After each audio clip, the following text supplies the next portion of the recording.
You are listening to The Block. The Nathan Ivey Show starts in 3, 2, 1.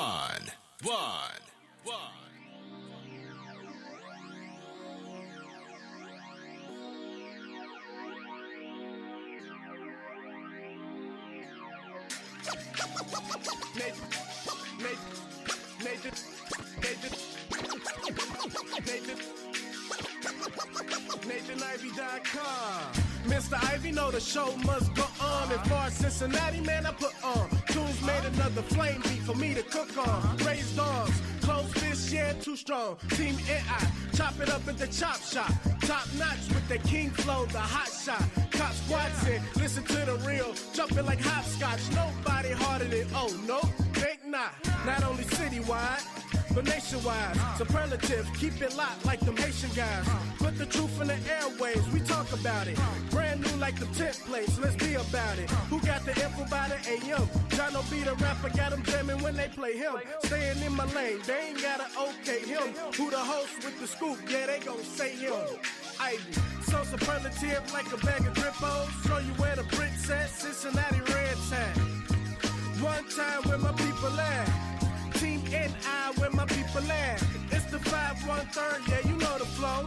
What's the word, Nate? Let them know the show. One time where my people at. Team NI where my people at.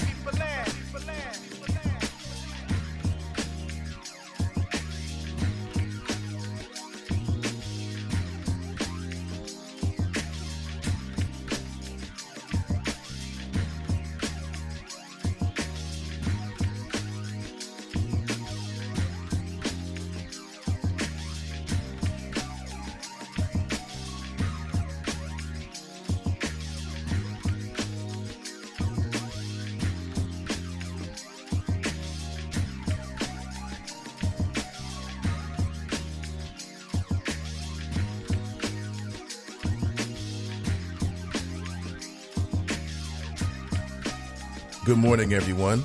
Good morning. Welcome back. Another beautiful day in the neighborhood. This is the Nathan Ivey Show, live, local, and vocal. Good morning. Come on in.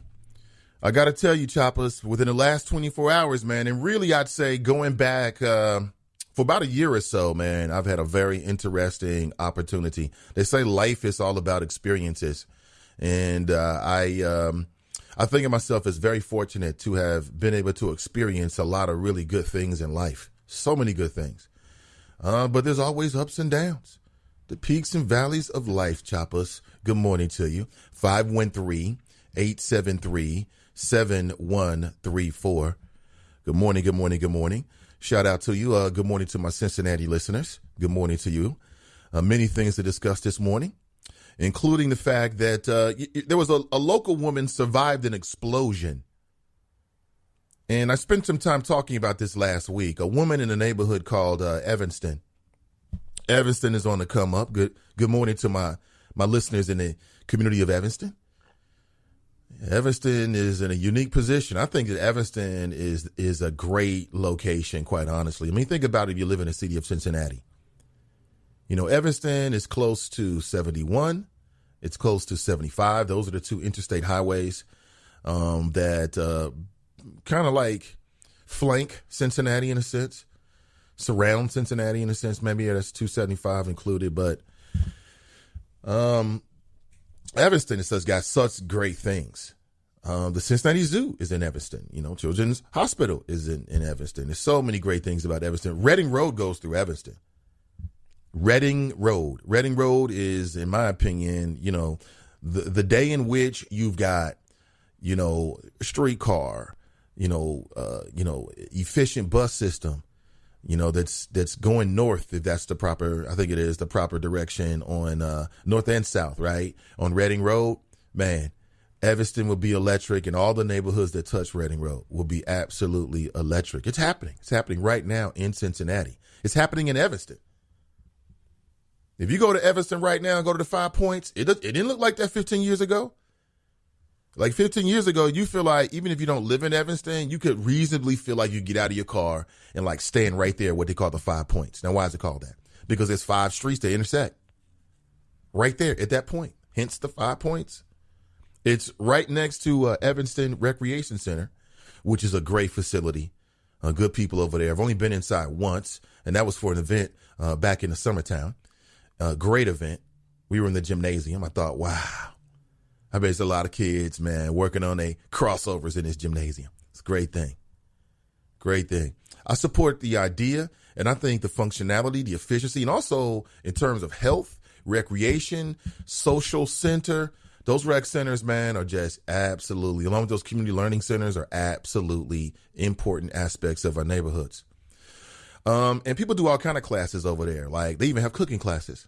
And going back about a week and a half or so ago, a Cincinnati woman was just leaving a cooking class, and she got into her car and she backed out of the parking space and was ready to drive away, and bang, an explosion emanating from, the hatch area.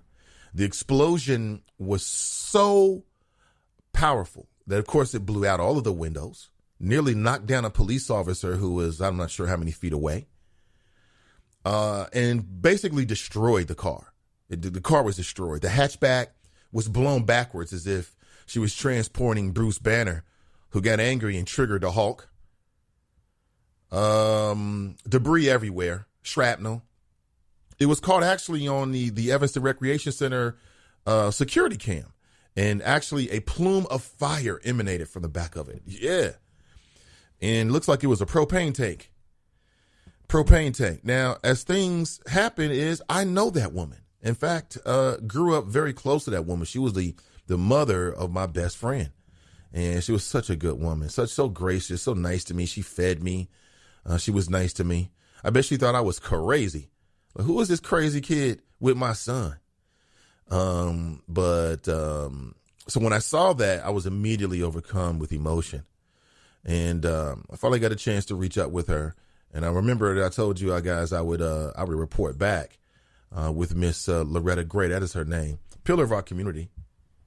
Raised her son, single female, working hard every single day, trying to raise him right. I know because we were best friends. And as I was telling her when I met with her just yesterday, I was telling her that I was just trying to relate. Number one, when I saw her, I just burst into tears in her arms. I did. I just burst into tears in her arms yesterday because I was like, I'm just so happy. I haven't seen this woman on a regular basis, but it doesn't really matter. When you have a connection with people, when I feel as if I still have a connection with that woman who is the mother of my best friend, he and I are not super best friends like that. We don't even really talk. But it doesn't really matter because, through my formative years, the influence that she had on her son, it had an influence on me. So, for instance, if your best friend's mother and father who parents let them drink and smoke and wild out, and then that's what they're going to bring into your relationship. Right? And same way in a good way. Like if you're best friends with somebody and then their mother and father's on that real ish about, trying to build yourself up on that positive, virtuous, honest kind of hardworking, get your education, be all you can be kind of stuff, then it's going to bleed into your relationship through your friend. I believe that. I mean, one of the reasons that I went to college was because my best friends was going to college. And I didn't want to get left out. I'll be honest with you. Back then I didn't really have a head for it. I really, I say it all the time. And I went to college for the girls and ended up getting an education. That's why I was in college. I mean, I got to keep a 2.5 to stay around this. Easy. Consider it done. You know what I'm saying? I went to college because all my bros, my friends were on their way to college. I couldn't be the only one hanging out, not in college. I have friends that was going to HBCUs. My best friend, the mother of the woman who I'm speaking of right now, he went to the University of Pittsburgh. So I'm seeing my friends do all these things. I'm not sitting at home. I got to go to college too. Right? I mean, the influence, that's why as parents, you intrinsically know that you don't want your kids to be around bad kids. Which, ironically enough, is what her son said to me when we first met. And she recited it back to me just yesterday. I'd forgotten it. Are you a good kid or a bad kid? I guess it was hard to tell back then. And that sparked a relationship that continued to this day, for long, long times. Like, do everything together. I got $100, he got 50, right? That kind of thing. I got $1, he got 50 cents. I mean, to the fellas out there, do you have those kind of relationships with other men? You ever had that kind of relationship with another man, like best friend? Like, you would do anything with, do anything for, right? I don't know. Think about it. Good morning to you. Here is my number. If, in fact, you hear something this morning that compels you to give us a call, 513-873-7134. This is the Nathan Ivey Show. We must discuss. And I met with Miss Gray, and her burns have healed. I mean, she doesn't look anything like in that video, what it was like last week. I mean, her skin on her face has healed very nicely. She says she's still dealing with some issues, though, but a lot of good people have reached out to her. And I just went over and knocked on the door. That's it. Are you here? And she allowed me to come inside. And we sat with each other for about 45 minutes. And we're definitely going to keep in touch. I told her, listen, I don't live too far. Let me know. I don't live too far. Let us know. You need something, we got you. And that's the way it should be. And I'm so happy that she is okay. She believes as if she has been reborn. Yeah. She says she hasn't watched any of the videos. Just not there yet. And I was kind of describing it to her. I didn't want to go into too much great detail, but, that's what it is. It's very sad, but it could have been much worse. Much worse. So, I think the moral of the story is, and we were talking yesterday, and she made these points over and over again, that you got to hug the people that you love. You got to tell the people that you love that are in your life how much you care about them, how important they are, because you could walk out the door like, I'm just going to the store, and never come back. And never come back. It can happen just like that in an instant. All right, good morning, everyone. 513-873-7134. This is the Nathan Ivey Show. Pardon me. What else should we discuss this morning? Lots of stuff, actually. Donald Trump had a big press conference yesterday, and of course he said some goofy-ish. It was all about his new U.S., Mexico, Canada trade deal. He's claiming that he redid NAFTA. There are some new things that are a benefit to the country. I'll give you some details. But essentially, it's the same old NAFTA. But Donald Trump is a master promoter. And what I mean by that is he's always promoting and boasting. He never stops.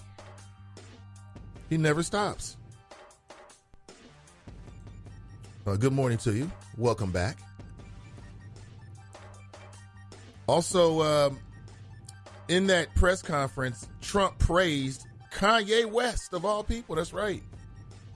Kanye West is one of the most significant. He is the most significant rapper right now, has been for decades. Period.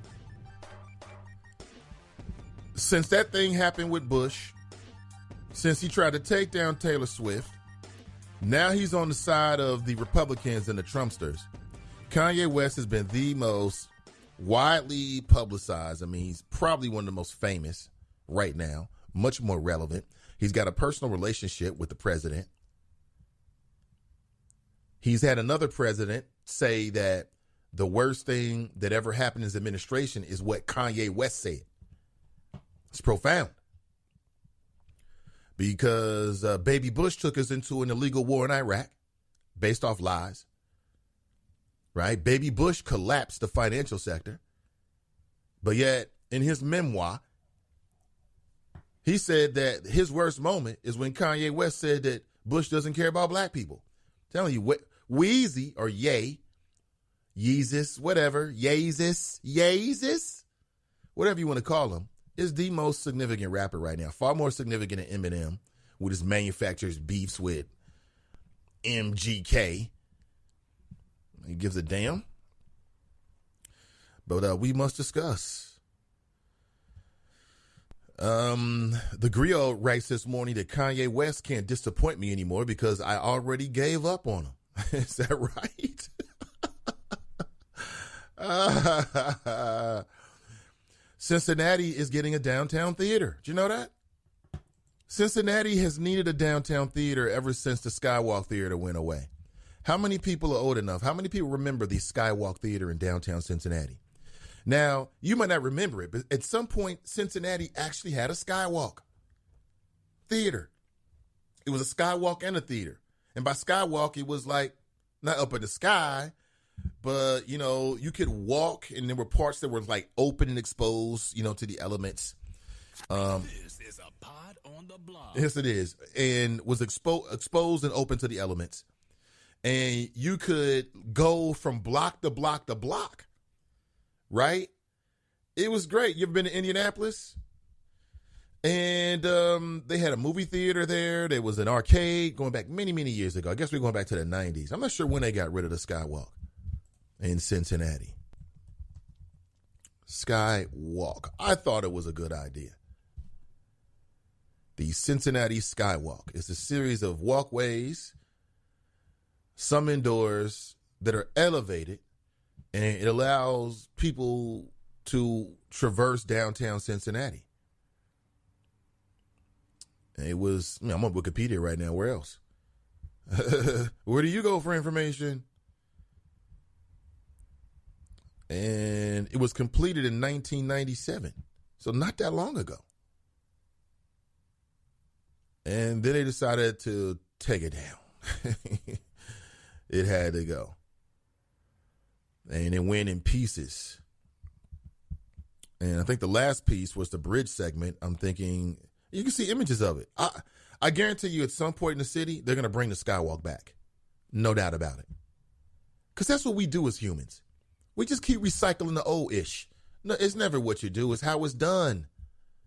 It's never what you do, it's how it's done. There's nothing new under the sun. It all rhymes, I know.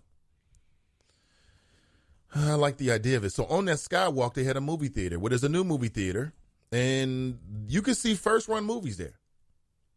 For the day. Like, that was like if the new Batman was coming out, you could go see it there. And they also had like these like novelty movies that would, they would play like at odd times at night. Well, there's a new movie theater that is coming to downtown, and they want to do the same thing, kind of. And I'll give you more details this morning. You might be interested. For out-of-towners, might be interested. It's called the Cincinnati World Cinema. And it'll be at the Garfield at 719 Race Street. It starts this weekend. Is that right? It's going to be nice. Well, actually, it started a couple weekends back. More than I'm think about this, actually. It's great. You can get your popcorn and you can go see, some movies that premiered at the Cannes Film Festival. Or I went to their website and they've got a movie.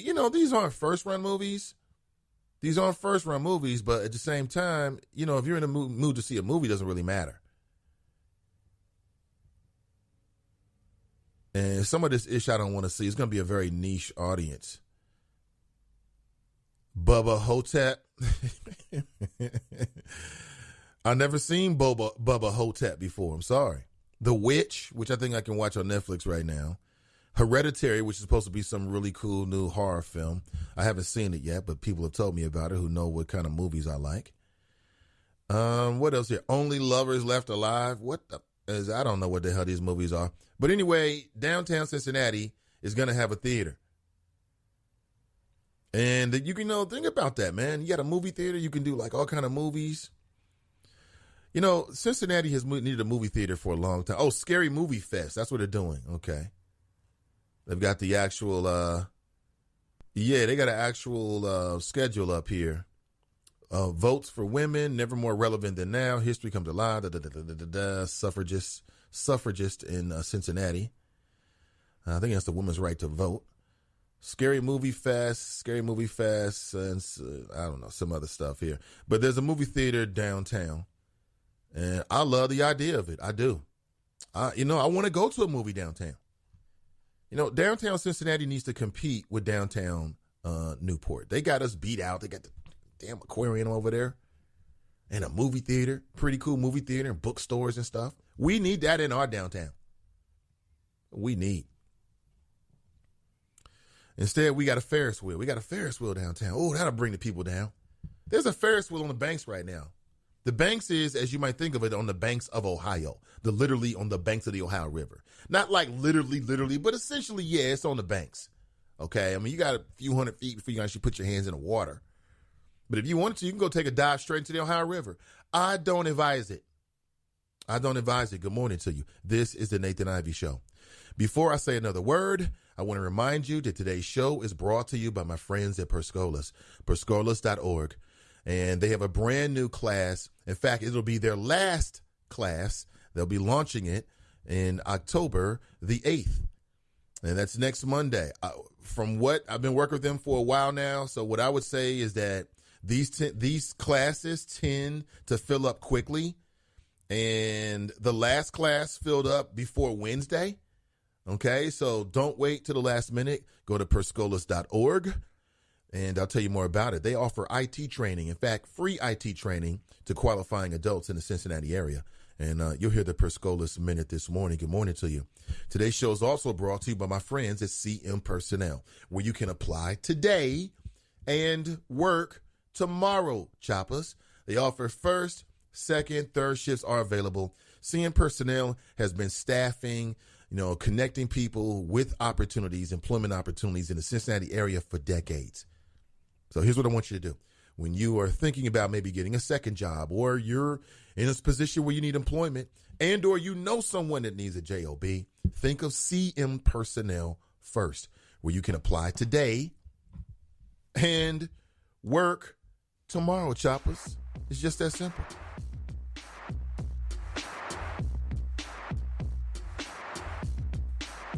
All right, good morning, everyone. Let's greet the choppers, shall we? Kelly writes, good morning, Nathan. Chuck writes, sup. Carlene's in the house. She writes, good morning to all. Good to see all of you, Kelly, Chuck, and Carlene. Good morning, good morning, good morning.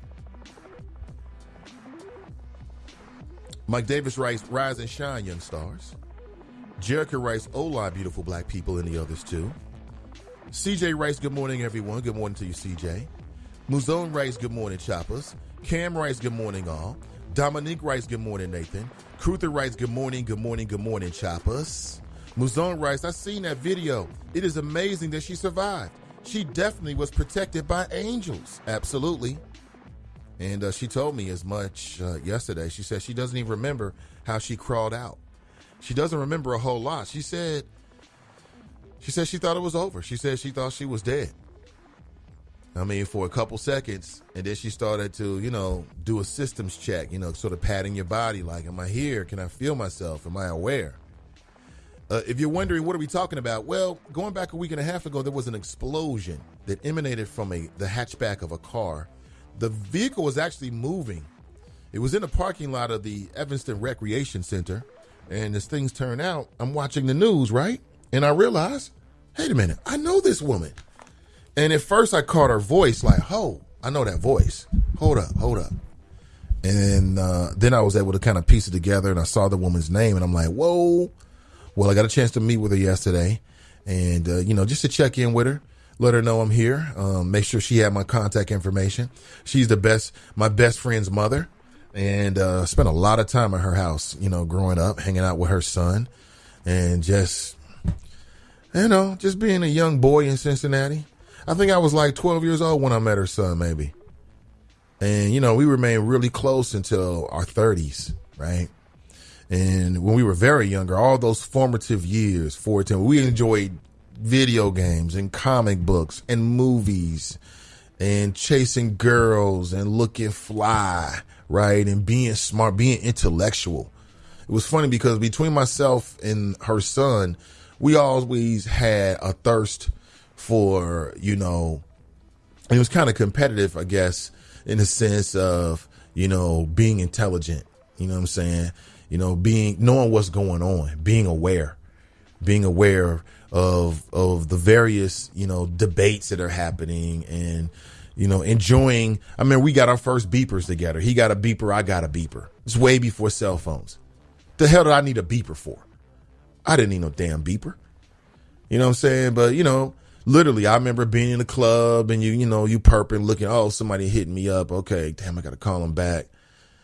Oh, I'm just getting so many beeps. And that's what it was. That was a time before you had cell phones. When you meet a girl, you give her your beeper number. And then what a beeper would be is that people would essentially text message their number to you. That was, oh, I'm getting a number. What's that number? 88377. Oh, yo, that's Sheila. And then you have to call Sheila back on another phone, on like a landline. I know it seems like ancient times, doesn't it? That was a long time ago. But her son and I went through all that kind of stuff together, man. Muzone writes, I think I read that. Pastor Leslie Jones writes, good morning, everybody. Good to see you, Pastor Leslie Jones. Wait. What is this? Go Metro? What? This is Fame. I knew it was Fame. The hell? What? Go Metro? What the hell? What does that mean? Hello? Well, I don't even know, man. You speaking a different language to me. The Mason Mahler writes, morning, Nate and the Chopper. Somebody decipher what Fame is doing. Bunky writes, what's up? Be very lucky that when you become an adult, and this is for my younger listeners, you'll be very lucky that when you become an adult, you're still able to say that you're really close friends with the people that you were friends with when you were kids. That's very rare. Like, how many people can say that they're still cool with, and when I say cool with, like, you really hang out, you're still friends with people that you was friends with when you were 12. Here's a question. It's just coming to me since we're talking about this morning. I'm wondering, who in here has the longest friendship? Like, is there anyone in here who is still friends with, like, y'all hang out together and do stuff and see each other and make a point of it? You might even converse on the phone, or, Facebook don't count, because Facebook, you can be Facebook friends, but I'm talking about people that you do stuff with in the real world, right? How many people out there can say, raise your hands in the chop shop? You can use the hand emoji or give me a number. But who in here has the longest running friendship, right? How many people in here have a friend who's still in your life who you met when you were 15?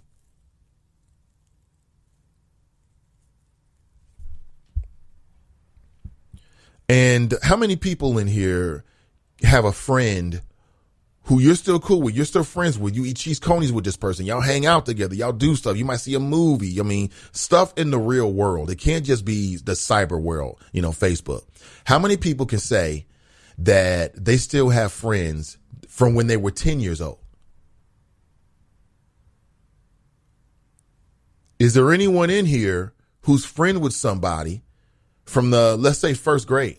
I'm just curious. It could be our own little experiment here. I'm just very, very curious. Why are we talking about this? I'm talking about this because one of my longest friends ever, his mother recently was in an explosion and she survived. And I got a chance to meet her yesterday, and I was just overwhelmed with emotion. I was just in her arms. She hugged me. I hugged her. We just embraced for a while because I would have been very upset had something worse happened to her. Haven't seen this woman in years. When you live in Cincinnati, you run into people all the time. So I've run into her with the family for years. Haven't run into her for years, but, just salt the earth, good people, right? Raised her son the right way. I know, because I was right there. Oh, man. He and I still, when we were still talking, we don't really talk a whole lot, but for years we would retell some of her discipline stories. You ever been at your friend's house and your friend get in trouble with their parents and you still there and it's like really uncomfortable and you're like, you want to stay, but you like, you know what? I'll call you tomorrow. Have you ever had a friend over your house and for whatever reason, your mother or father have to discipline you or had to discipline you and you all embarrassed now because you got a whooping in front of your friend or something like that? Let's just say we've had those experiences with her. I remember she didn't play. She didn't play. If she said have the bathroom clean by the time she got home, don't be in there playing video games with Nathan and she come in that house and the bathroom ain't clean. She don't do it. Don't do it. I used to be like, yo, B, you might want to hit that bathroom, yo. Don't do it, bro. You're going to mess up our time together, man. I'm going to have to leave. I remember that, boy. That's kids for you. I remember that. So, I mean, I think he and I were 12 years old. I was 12 when I met him. Could have been 11. I think I was 12, though. And I remember when I met him, it felt like deja vu. You ever had that feeling like, wait a minute, I've done this before. We've been here before. And it was good times, man. Tiffany writes, good morning. Pastor writes, near-death experiences have a way of getting our attention and propelling us into our destiny. I have no doubt Miss Gray still has a purpose to fill. You know, Pastor, she feels the exact same way. She really does.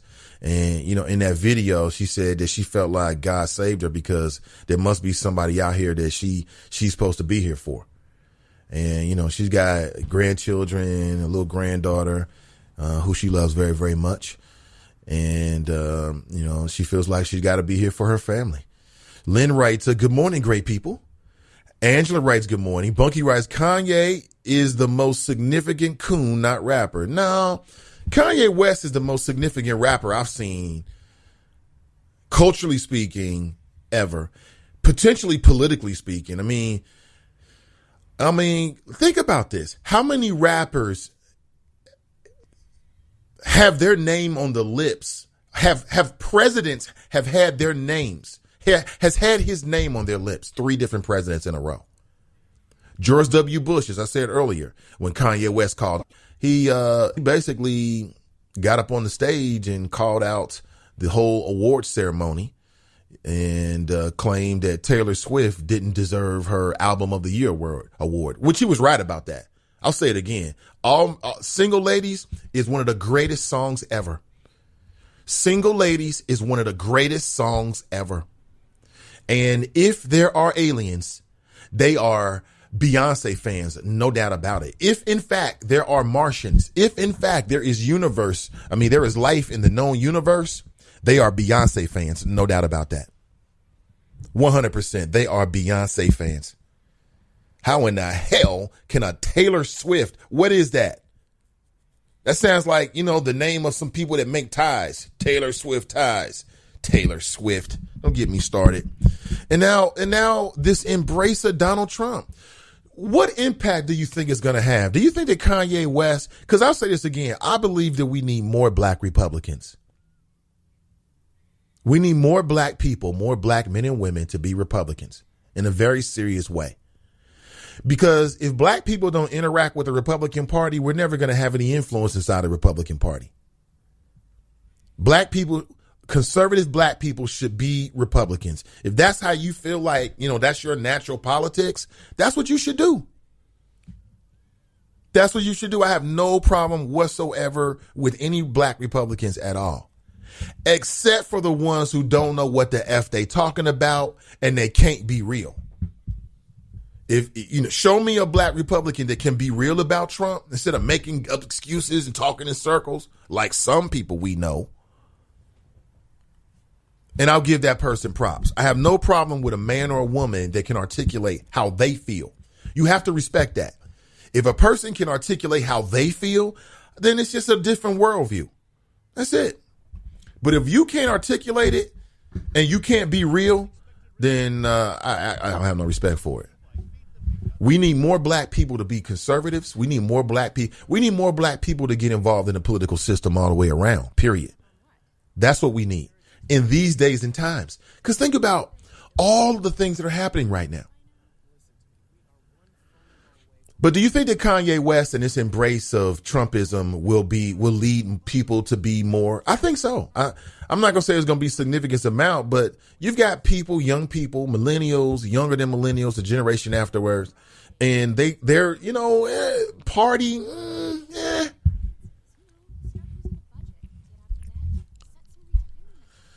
Lynn writes, good morning, Pastor Leslie Jones. Amelia J. writes, I'm not old enough to remember that theater. I do remember Bond Hill movies, though. Right. Bond Hill movie theater. Oh, my God.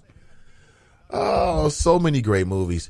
The first date that I ever took my wife to, or we went on together, was we went to the movies together.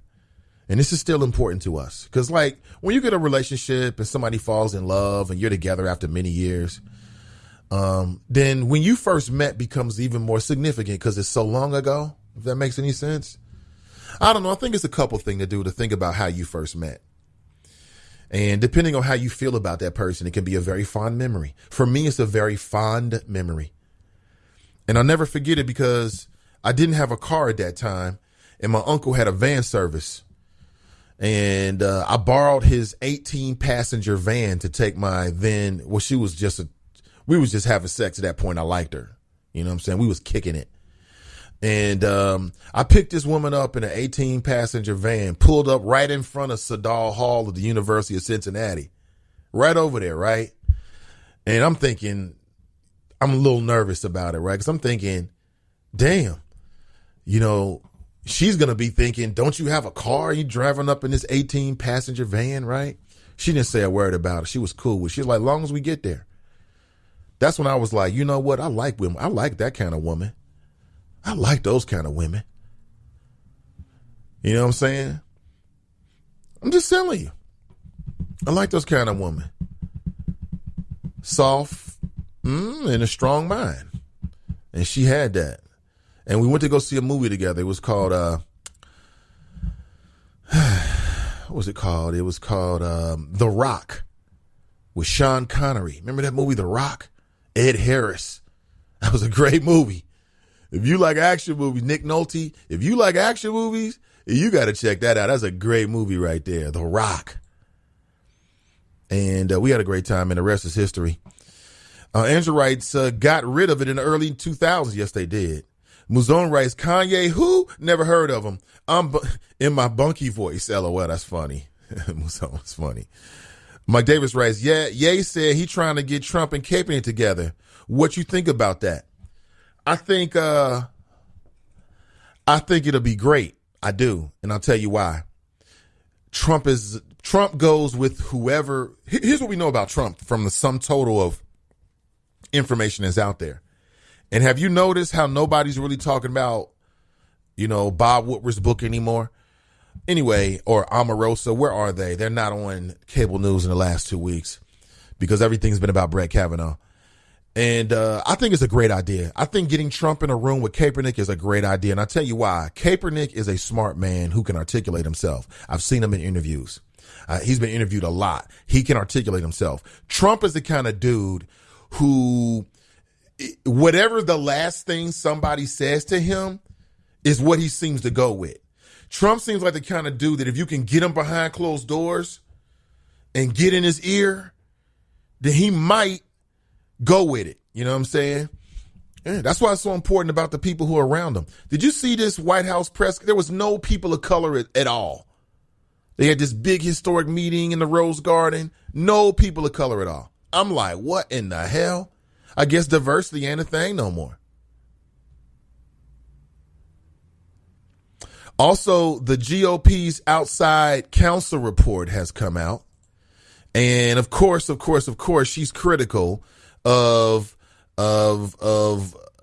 Christine Blasey Ford. Remember, the GOP hired outside counsel, Rachel Miller. And she was a person who prosecuted Christine Ford's testimony. And she submitted a report, and that conservative media has been trying to amplify.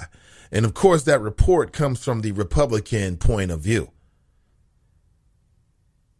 And I don't know how could anybody take her memo seriously? She got paid by the Republicans to go after a woman. This is white on white crime. We just witnessed white on white crime, ladies and gentlemen. The Republicans hired this woman to prosecute this woman. And she did it, as a matter of fact. See, there's really that's a good example of how women hate on women. It's a great example.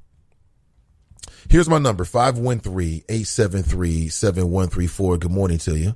I think it's a great idea. I think Trump and Kaepernick should get together and they should put it on television. Pat Rogers writes, good morning. Angela writes, think it was shortly after the Tyler Davidson fountain was moved into the center of the square. Cincinnatians don't read and are happy to broadcast it. Brenda writes, good morning, Nate and the Choppers. There's plenty of Cincinnatians that read. Clue Magic writes, good morning, Nate and the Choppers. I think I read that. Muzon writes, they put that Ferris wheel up right.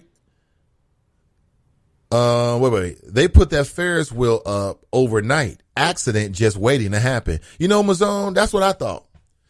The first time I saw the Ferris wheel, it's right behind the National Underground Railroad Freedom Centers, right behind it.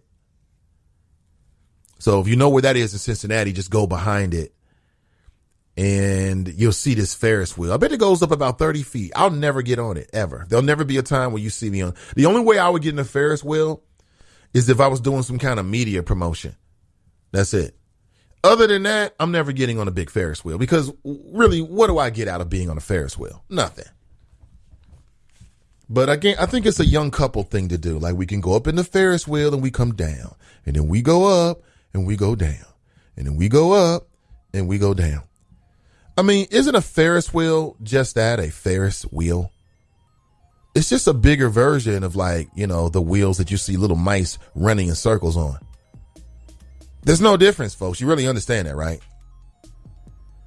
If you get on a Ferris wheel, you essentially are a mice. You're a mouse on a wheel. There's no difference. You just on a bigger wheel. And we go in circles enough in terms of politics. We go in circles in terms of, you know, some of the debates we have here on the show. I don't need to go downtown to get on a Ferris wheel to go in circles. Because you know what that is. That's a circle. You go up, you go down. You go up, you go down. You may stay up for about a minute or two. Hey, look at everything, great view. And then you come down. There's really not a whole lot more to it, is it? But I'm sure that young lovers, they love it. Hey, let's get in a Ferris wheel. It's romantic. You can take ussies in the Ferris wheel. Yeah, I'm not knocking people that get on the Ferris wheel. I'm just telling you that in my lifetime, I've rode enough roller coasters. I even rode a horse once. So, you know, Ferris wheel, not that exciting to me. Not that exciting to me. But what about you? Again, 513-873-7134. This is the Nathan Ivey Show, and we'll be right back.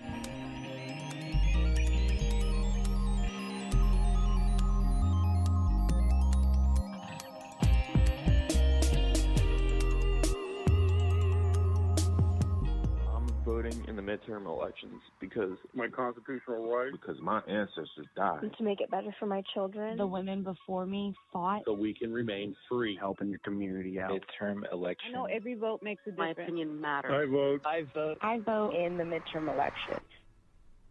Register now on IamAvoter.com. And don't forget to vote Tuesday, November 6th. Brought to you by I Am a Voter and the Ad Council. This is the Perscolas Minute, brought to you by Perscolas.org. Perscholas. Perscolas.org. I'm here with Lauren with Perscolas. How are you, Lauren? I'm well today, Nathan. How are you? I'm doing great. You're awesome. A 2016 graduate. I am. Absolutely. I am a 2016 graduate of the Software Quality Assurance Test class of 2016, and we were the first ever. How did you find Perscolas? Did you read about it in the paper? Did a friend suggest them? How did you first hear about them? Actually, I was at a health fair, and at the health fair, Perscolas had a booth, and there was a woman there that said, Perscolas changed my life. And I didn't know exactly what she meant, so I investigated and I went to visit. I actually went to visit a place called CityLink Center, and CityLink Center houses the Perscolas program. So once I went to CityLink and checked them out, I heard about Perscolas, and the rest is history. In what tangible ways would you say that Perscolas has prepared you for what you're doing now? It's given me the real experience that I've needed to be successful in the client space. in the area of businesses in which I was placed. All of the different things that they do, a lot of the foundational activities I was introduced to in the Perscolas classroom, and it was a direct carryover. What would you say to someone who's thinking about maybe taking their career and their earning potential to the next level? Would you recommend Perscolas, and why? Absolutely. I would recommend that you go to CityLink Center. Check out Wayne Ivey. Ask for him by name. He is the face of Perscolas at CityLink, and he will not disappoint. He will give you his time, attention, and he will give you basically a debriefing on what Perscolas is and how it can serve you. I'm Paul George of the Indiana Pacers. When I was 6, I had one thing on my mind. When I was 6, my days were spent playing basketball every chance I could. When I was 6, my dream was to make it to the NBA. When I was 6, my mom had a stroke. So I want you to learn the signs of a stroke fast. F-A-S-T. F, face drooping. A, arm weakness. S, speech difficulty. T, time to call 911. Because the sooner they get to the hospital, the sooner they'll get treatment. And that can make a remarkable difference in their recovery. I'm Paul George. Protect the ones you love. Spot a stroke F-A-S-T. Fast. Life is why. Visit strokeassociation.org. Brought to you by the American Stroke Association and the Ad Council. Great having you with us today. Keep up with Nathan on social media and www.nathanivey.com. Let your friends know that Cincinnati has a morning destination for interesting conversation. Weekdays, 7 a.m. to 9. This is what they had to say. A father is always present. I mean, what real father figure can you have if they're not there? In order to be a good dad, you need to love your son. You need to put gas in your car so you don't break down in the middle of nowhere. And you need to make them breakfast. Yep. I mean, just to maybe play like a board game with me, or to just stay home and play some video games with me. Just to do like that one little thing is what I really look forward to. I'm not asking him to be a perfect dad, but he should try. He's just a constant force in my life. There's no other type of love like a dad's love because it's not comparable to anything else. Take time to be a dad today. Call 877-4DAD-411 or visit fatherhood.gov. Brought to you by the U.S. Department of Health and Human Services and the Ad Council. Now back to the show.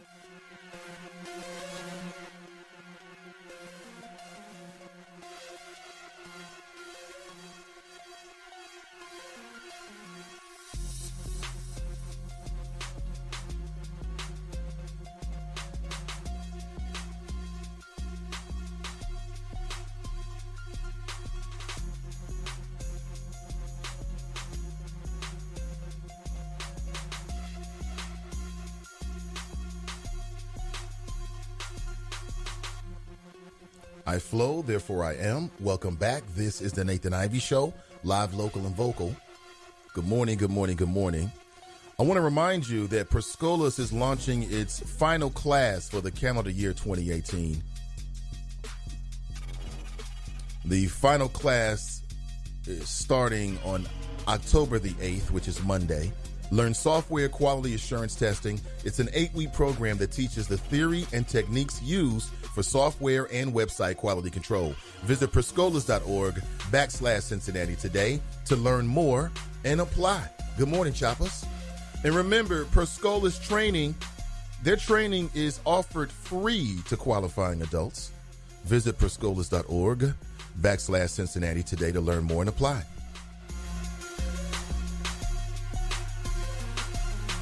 Also, today's show is brought to you by the good folks at CM Personnel. Let's jump on their website right now, shall we? CM Personnel. One thing I like about their website is, of course, they've got all their contact information. They've got various locations throughout the greater Cincinnati area, including Northern Kentucky as well. But if you're a job seeker, boom, click on that, and then it'll ask you professional or temporary. Let's say you're looking for temporary work. Let's do that. And you can actually fill out an online application. You can search what they call temporary jobs. right? And you can also look at a list of the various employers that they work with if you are an employer, and the types of industries that they offer jobs in. It says CN Personnel Services, cnpersonnel.com, where you can apply today and work tomorrow, Choppers. If you're in the Tri-County area, then you can give Desiree a call this morning at 513-772-3666. Again, you can give Desiree at the Tri-County location of CN Personnel Services a call this morning at 513-772-3666. Good morning to you. So as we open the show, as you can tell from the title of today's podcast, is that a woman in Cincinnati survived. She survived an explosion, and I got a chance to meet with her yesterday. She's the mother of a man who was one of my best friends for a very, very long time. And we grew up together in the Walnut Hills area.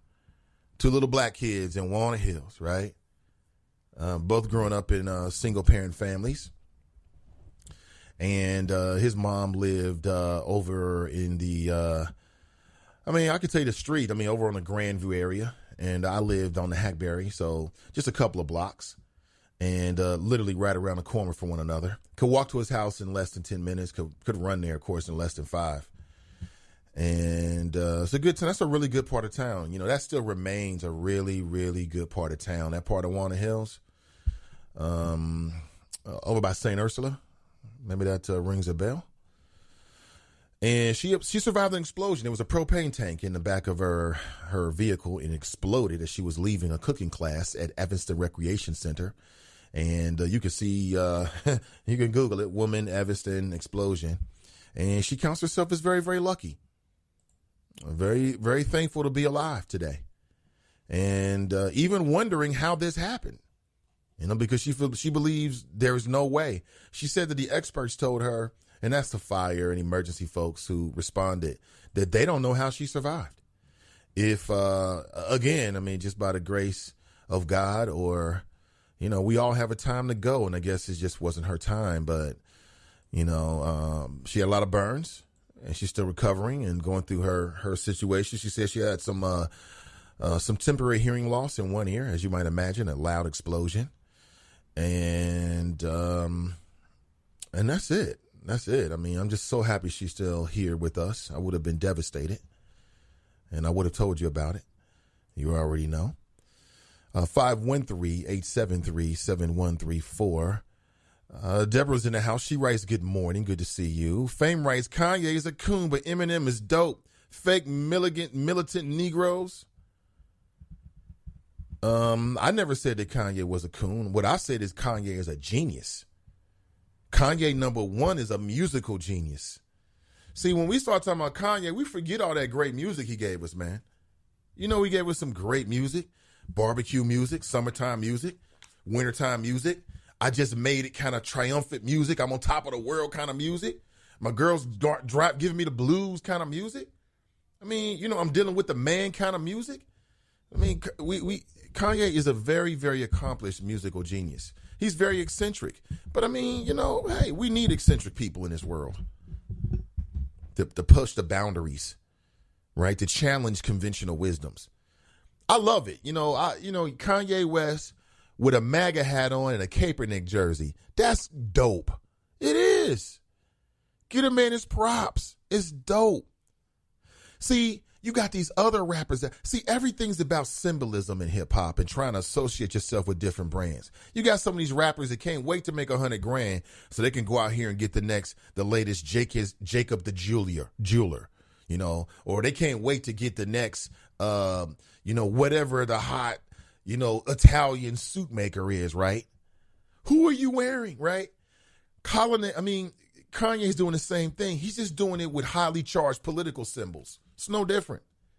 He's beyond the gold chains. He's into the MAGA hats. Can you feel me on that? And I'm not mad at Ye. I'm not mad at him at all. If he's a conservative, okay, I'll listen to what he has to say. Now, does what he has to say make sense? No, it doesn't make any sense. Talking about he wants to abolish the amendment that prohibits slavery. But if you listen to what he's saying, he's on a deeper level, I believe. Let's go to the phones. Good morning, caller. Welcome to the show. Good morning, Nate. Hello? Hello, what's up? D-Wizzle. D-Wizzle, what up, man? Yeah, your West Side connection today. Yeah, I don't know how Drop does it, man. That's a faithful guy, man. I'm out on the West Coast trying to handle some business, and it's about 5 o'clock. Wow, And, okay. You know, he gets up that early, huh? Yeah, I don't know how he does it, man. I'm trying to get my time, rhythm going. I mean, I just went to bed at 1, but anyway, so I don't know how he does it like every day. But he's a faithful guy. Yes, he is. I was just, prayers for your friend's mom. I was just hearing that story as she survived. Man, those propane tanks are dangerous. So she had burns on her body. Yes, she did. Yep, all over her. I mean, because I couldn't see it because she had clothes on, but she said on her back and all over her chest as well, and her face. Initially, her face, I mean, just it looked like the top layer of her face was completely burned off. Wow. That's what it looked like in the video. No one else was in the car with her? No, she was by herself, man. She could have had her grandkids with her, and, Wow. You never know. Man, those propane tanks are no joke. Well, prayers for the family and her recovery there. Hope she does well. The Cincinnati has just been so far behind the ball. I think that's why they was trying to throw that Ferris wheel up. I did read somewhere a few weeks ago that Northern Kentucky is coming up with a Ferris wheel. I think theirs going to be the size of like the Harbor in D.C. and the one in Chicago Navy Pier. Both of which I just recently visited, and my stepdaughters just had to ride both of them. So, I mean, it's a definite attraction. So, Kentucky is coming up with one also, and it's the first time, I guess, Ohio's trying to be out ahead because, 75% of the Ohio River is owned by Kentucky because our decision makers back then just didn't see the vision, or I don't know how that property line came about, but I can only imagine they had the same opportunity with the airport. CBG is the call letters for Covington. I mean, Covington had the smarts to own the international airport, back when Ohio had the opportunity and didn't. It's a joint, airport at this point. And just look at the entertainment district. Years ago, was that 15, 18 years ago or longer, Newport had the vision to use Cincinnati's backdrop to make all that money as far as putting restaurants on the river. And Ohio is just now really, got that concept. And I like to thank the black brother who was with the Park Commission who went out and raised private dollars, millions and millions of dollars to lay that whole, that whole Banks, the Smell Park out. There was a brother who had that idea, because I talked to him personally, and he wanted to connect the Paul Brown with the Reds and everywhere in between. So it was his vision to lay it out that park, Smell Riverfront Park. And also the Kavanaugh hearings. I just think that's a joke. I just don't think he has the judicial temperament to be at one of the highest courts in the earth, and in the land, so to speak. He,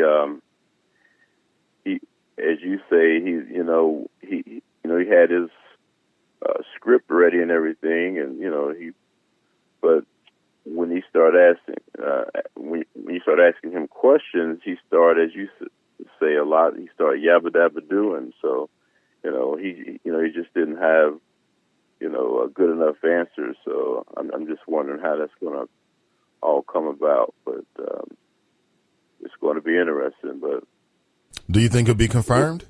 I mean, people are coming out. One of his classmates came out and said that he lied about, his drinking in college, saying that he drank a lot. He would be incoherent, sloppy drunk, exactly what Brett Kavanaugh tried to say he wasn't.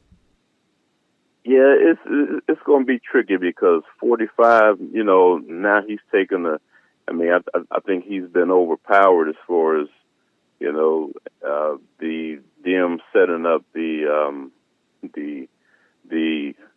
FBI to look at things. Now, their side, if you have seen their side lately, they're trying to slant the story like, okay, well, that's not the only thing we're going to look into. We're going to look into why the Democrats supposedly held this information for so long, and we want the FBI to look at all that side as well. So, it's just a big old powder keg.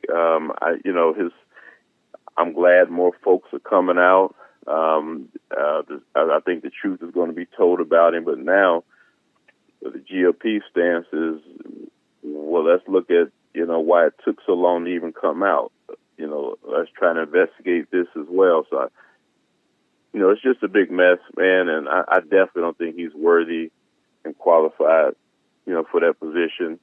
And I think, more information is going to come out. But with that, man, that's all I got. I appreciate you, man. Thanks for getting up so early on the west side. On the 14th.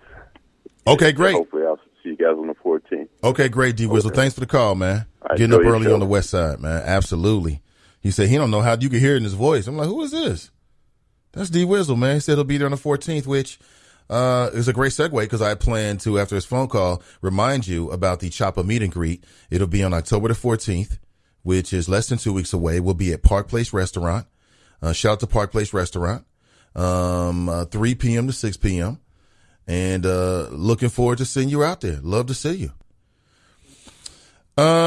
Recently, the chief of police honored the civilians and the first responders for their heroism during the Cincinnati mass shooting. I'm looking at an officer, Jennifer Chilton, who received the Award for Valor because she was a part of the team that engaged the gunman during the Fifth Third Center shooting last month. And we here in the Nathan Ivey Show support the Cincinnati Police Department and all the men and women and the fine work they do. And if you look at that, I mean, that's quite interesting. I mean, because that was a deadly situation. And everybody involved said that the officers, their behavior was heroic. And I want to say it again that, this was under the leadership. Oh, look at Scotty J. I see Scotty J. The chief. Two fine gentlemen. Scotty with the shades on. What is this? See, Scotty's got a different, that's a different uniform right there. Let me see. No, it's the same. There it is. And I'm sorry I missed that, quite honestly. And those officers should be commended. And they saved a lot of lives because that psycho sicko, whose name I'll never utter on the show. I'll never give that psycho sicko, any kind of respect whatsoever for, as a coward, murdering people who were just trying to feed their families or go about their lives. Absolute cowardice, in my opinion.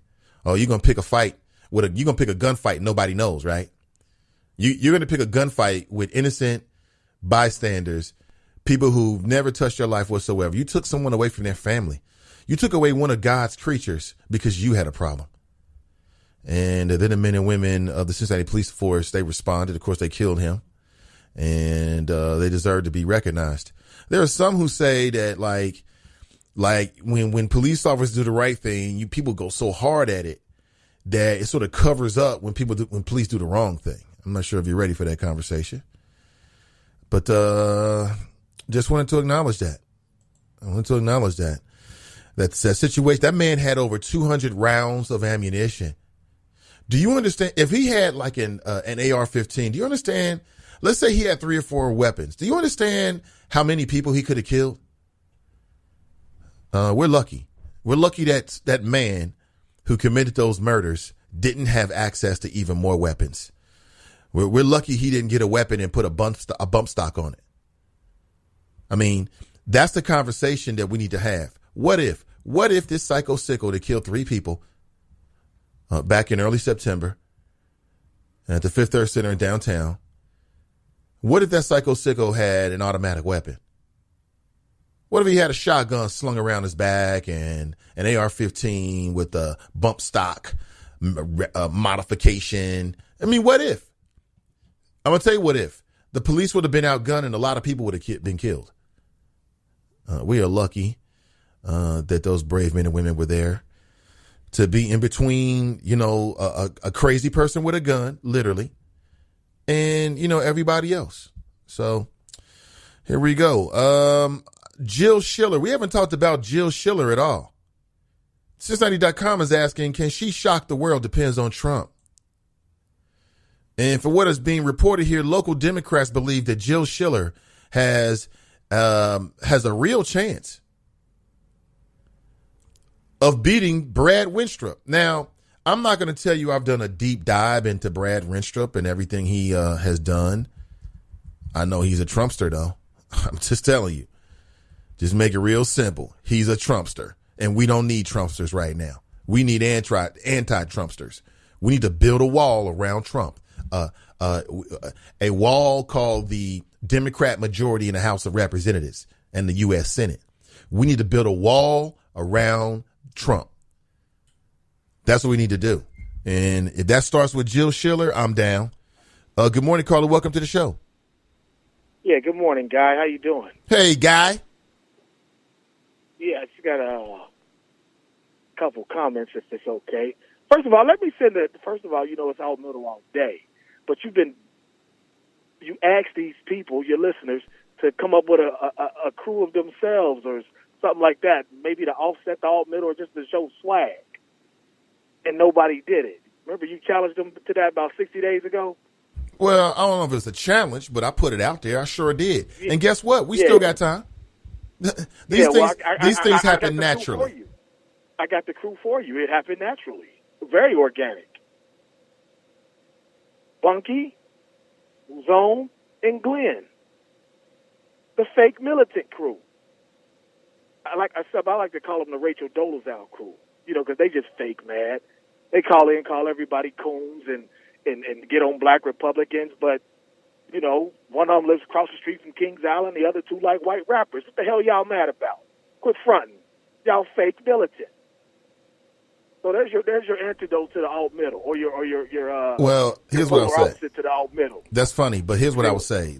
Listen, if the people that created the alt middle can come up with their own name, then everybody else should be allowed to come up with their own name as well. So you can't name the other group; they have to name themselves. Well, I'm just giving them suggestions.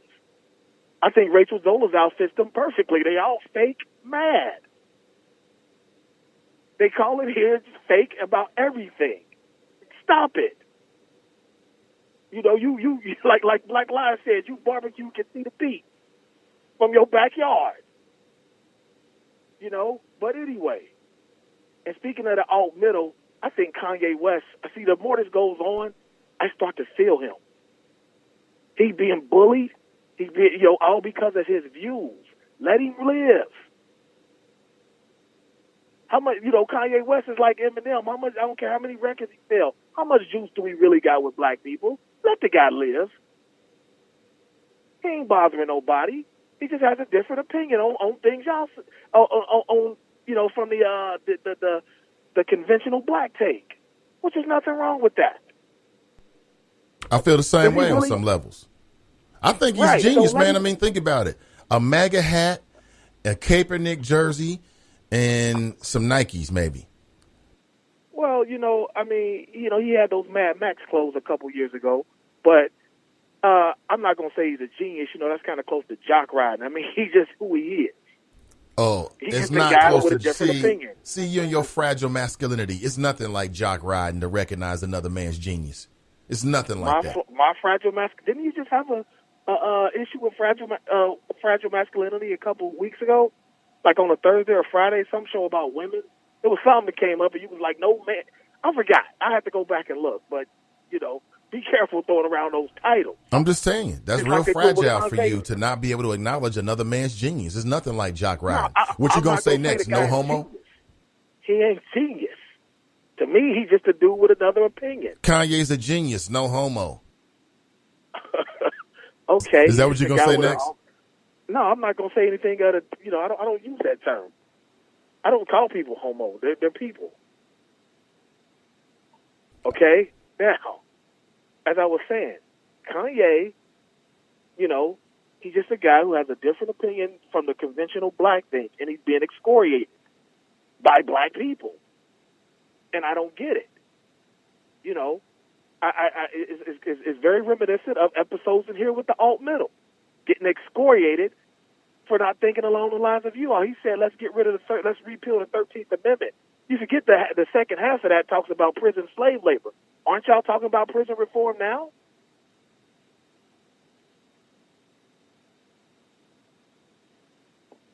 Is that a question?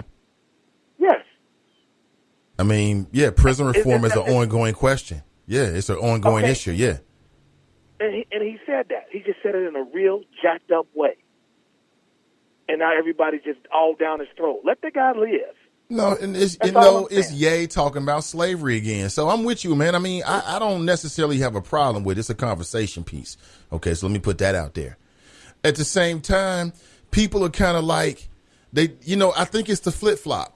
It's like you were this and now you're something completely different. I think that's why people are having an issue with it. Plus, here's the other thing.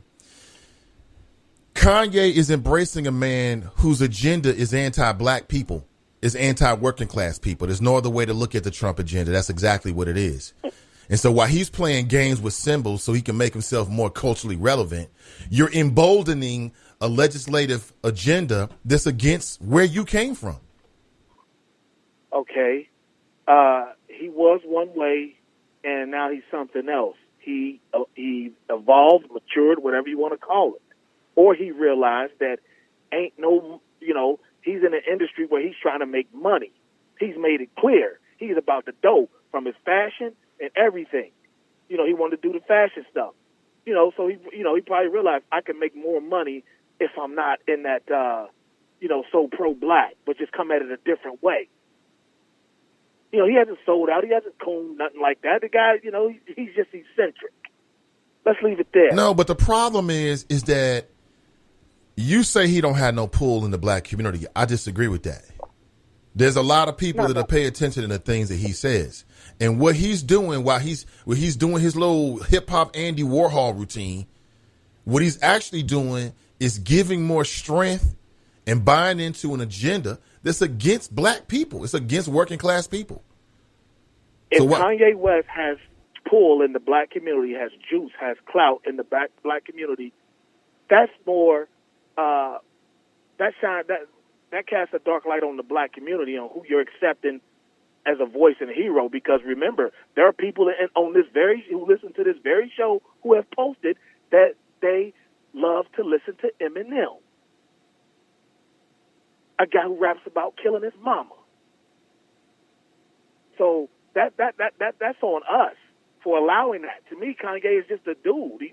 He makes music and he's trying to be an eccentric personality to advance in Hollywood and that industry he's in. Yeah, I mean, I agree with that. I agree with that. Yeah, I'm just making an argument. Well, so therefore, that goes back to one of my standing takes, that we need to be more guarded on who we're accepting voices from. We accept voices from Angela Rye. I told you what I think about her. She's being sneaky.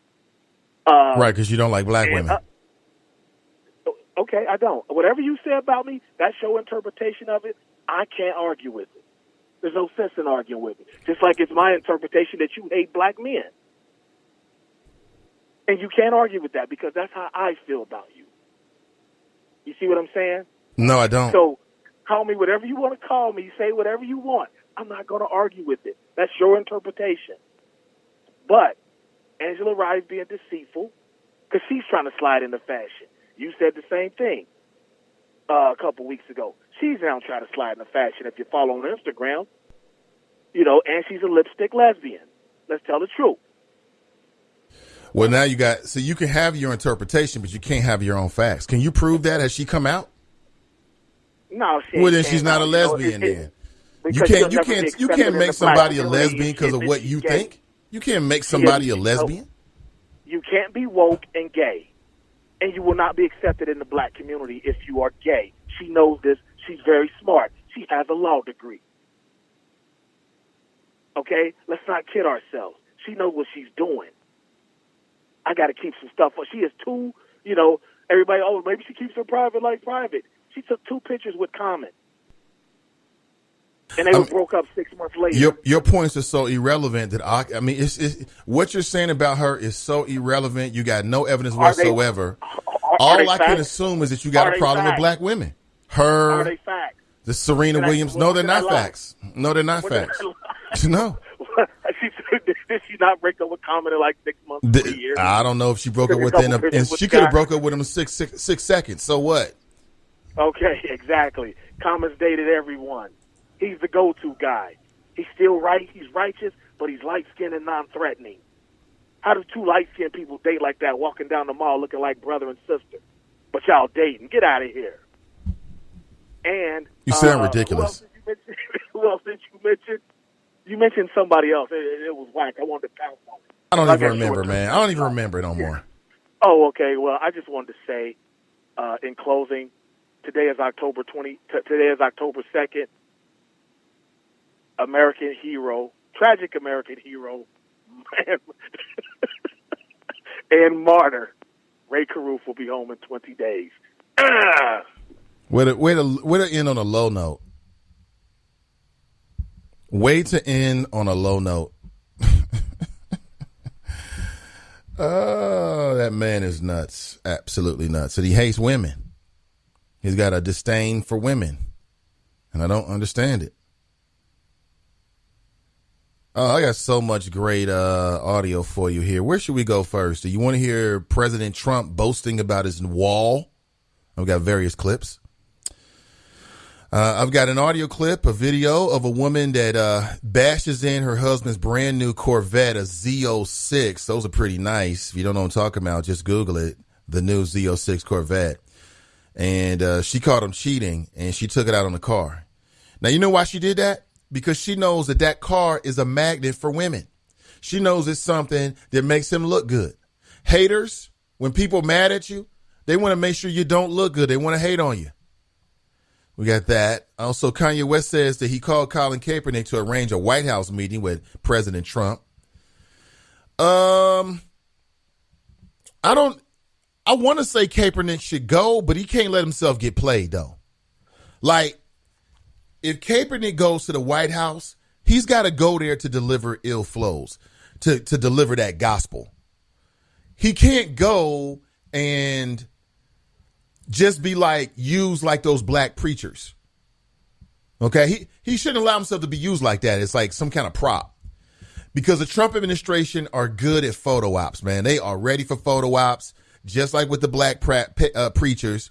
They'll say a couple words. Kanye will say, oh, me and Kaepernick are friends now. We're friends now. I'm telling you, all of this is midterm elections, man. Do whatever he can to make himself look good. Therefore, the people that are running in the midterm elections who are really, really Trumpsters, they can run on Trump's record. Look at everything we did. Let's continue to fight. The Democrats are going to try to impeach Trump. I don't even know if that's true or not. I don't even know if it's true or not. What else do we have here? I've got an audio clip of a woman who says that, hey, it's not that I'm a gold digger. It's just that, I like guys that spoil me and I don't like to spend my own money. How honest is that?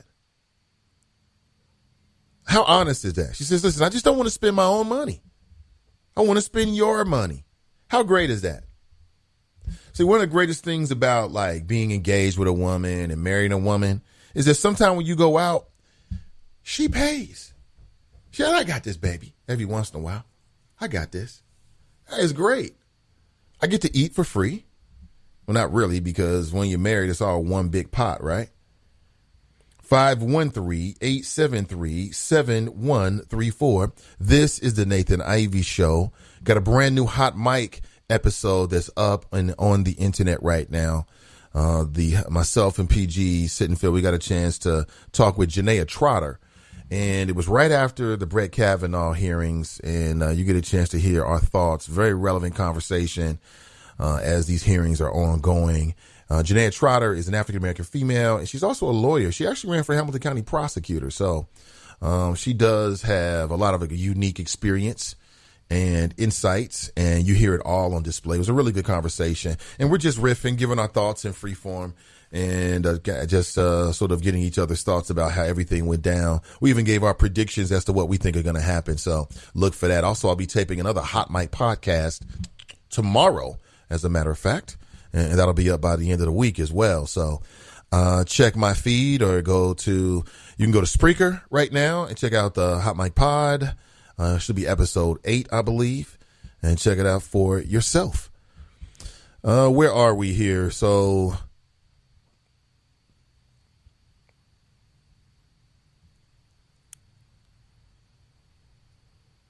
a woman speaks her mind about what rape is, and I totally agree. She says that even if it's inside, so to speak, that and again, I'll give you a moment or so, because I'm gonna talk real adult. Not necessarily use adult language, but talk adult. I'll give you a couple minutes. It's only 8:30. Maybe the kids are en route. Okay, so I'm going to pick back up right now.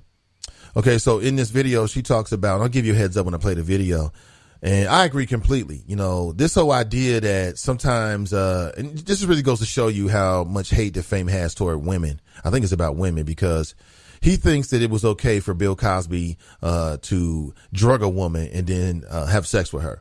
And what I'm going to tell you, fellas, is you get into a real gray area there. You really don't want to do that. You don't want to have sex with a woman who's too under the influence of anything, unless, you know, this is a woman that you've got a long time sexual relationship, if not engaged. Like I told you, I mean, I don't want to be with an unconscious person. In no way does that turn me on. I don't get anything out of that at all. I don't have nothing out of that. I mean, I thought the whole thing about sex was that, you know, you get the response back and forth, right? But, you know, everyone is different, I guess. So, if a woman's super drunk, don't have sex with her. And you don't really know her first time, don't do it. Don't do it. Just as a man, don't do it. And I'll tell you why, because you want to make sure that you got an absolute solid yes before you proceed. Things can get subjective. You know what I'm saying? They can get real subjective, you know, real quick. And you never know how a person's feelings may turn. So, you know, this idea that you can give them, just because a woman takes a pill, that somehow it's okay for her to have sex or be raped, I think is ridiculous. But, you know, what you have to remember is that it's the same thing with alcohol. You know, it's no difference. You know, if you're taking a lot of alcohol, a woman passes out. That doesn't give a guy the right or permission to have sex with her. You know, and maybe some men don't understand that. It's like, well, she said she wanted to do it before she passed out. Maybe some men don't understand that. They haven't been taught that. I don't know, but we shall see. 513-873-7134. Where am I at? I'm on the Cincinnati Biz Journal this morning. Cincinnati among ranks among the U.S. metros with the fastest economic growth. That sounds good for people that live in Cincinnati. Fast economic growth. Whatever the hell that means. Whatever the hell that means. You know, I meant to ask D Wizzle, where is he exactly? He said he was on the west side, like Drop, but where exactly? Largest Greater Cincinnati women-owned business ranked by 2017 revenue. Is that right? That's interesting. How many of them are minority owned in terms of, racial minority, ethnic minority? Don't know. Again, 513-873-7134. Let me get back to your chat, shall we? Let me see. Angela writes, Cincinnati is too busy building a carnival midway on the river to invest in its small businesses, public transit, and hungry children. Well, you know, I would say that I don't know how much that Ferris wheel cost, but I'm sure it's not a whole lot of money. And I don't know if it was the city that built it or if it was somebody who came up with an idea. Like, I wish I came up with the idea to build a Ferris wheel right there. Because once you put it up, All you got to do then is do maintenance and pay somebody to run it. You know, everything else runs itself. See, Lynn reads, Go Metro is what it says. She writes, what the hell do I need with a carousel and Ferris wheel as a grown woman? You know, that's young lovers. Like when I drove past it twice. Both times I drove past it, it was a Saturday night. And I'll be honest with you, this was like going back maybe a couple months ago. There were a lot of things happening downtown. You know, the city was electric. I love downtown Cincinnati at night. On the weekends when things are electric, you got events on the square. Man, I'll tell you once, I really love like the Thursday night when you had the Cincinnati Music Fest that Thursday night. Man, I'm telling you, it was absolutely electric. It was electric downtown. And, I mean, there's nothing like it. So I drove past there where the Ferris wheel is, and people were lined up. And when I looked at it, it was a lot of young lovers, you know, people in young couples, you know, 20s. That's a 20-something thing to do. Like, oh, we went on the Ferris wheel and we could see Newport. I mean, I could see Newport. The only difference is you're 30 feet up on the Cincinnati side. So I'll be honest with you. It might be, you know, maybe a unique view, but it can't be that much it can't be that unique. It's not like it's like at 100 feet. Now, if it was like 100-foot Ferris wheel, now you're adding more bang to the bunk. You know what I'm saying? You're going to be higher, so you're going to have a bigger vantage point. I would say it's maybe like 20, 30 feet. It's really not that large. And so to me, it's like you're high enough that if something breaks, that you can get decapitated or maimed for the rest of your damn life. But you're not high enough for me to justify even doing it. You know what I'm saying? Oddly enough, if it was like 100-foot, it would be more of an appeal to me, because if I survived it, then I could have a 100-foot experience. But you know, they got these YouTube videos, man, where, you know, called like horror stories and things like that, where they detail and chronicle, you know, mishaps, things that happen to human beings that don't go too well for the human body, so to speak. Explosions, disasters, you know, the Great Carnival Fire of 1947, where the carnival burned down and everybody burned down inside of us. They get these videos. I just watched some of these a couple weekends ago. So get on a Ferris wheel is just not at the top of my list right now. I'm just not feeling it at the moment. Not at all.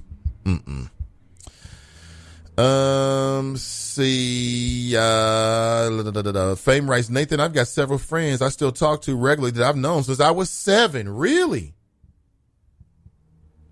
Damn, that's pretty early. That's wild. You still got friends that you talk to regularly since you were 7? Damn, that is a unique relationship. Angela writes, I have friends from elementary school, high school, and college, but we don't talk every day 40 plus years. Really? Like, I got a friend from elementary school. That might be the longest friend, like 7th grade, I think. But how old are you in the 7th grade? Like 12? Yeah, so yeah, about the same time. Angela writes, I think I read already. Larry writes, good morning, Nathan and the Choppers. Good to see you. Lynn writes, Angela, the Ferris wheel or scooters? I'll take the scooters over the Ferris wheel any day. Mike Davis writes, I'm blessed. All my friends I've known since childhood, 40 plus years with several different folks, several different people, folk I met in kindergarten, Little League, and the Boys Club. Really? That's special, man.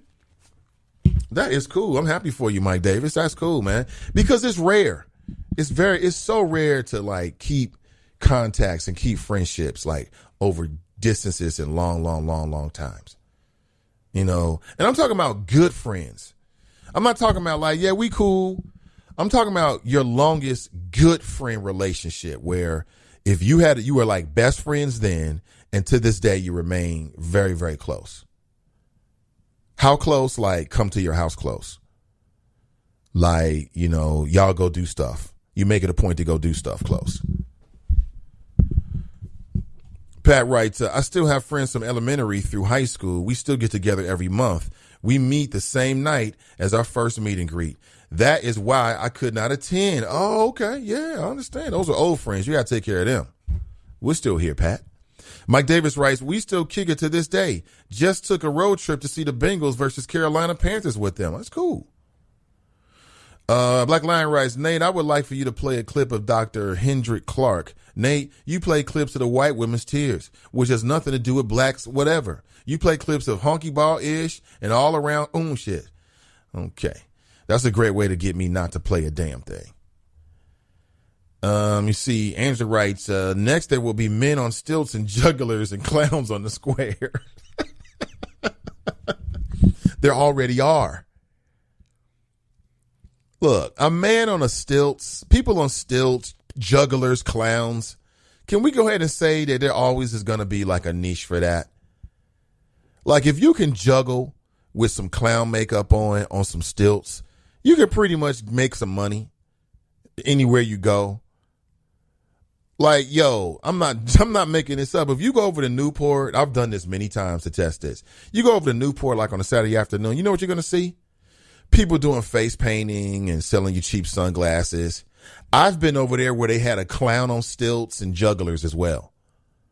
People doing magic tricks.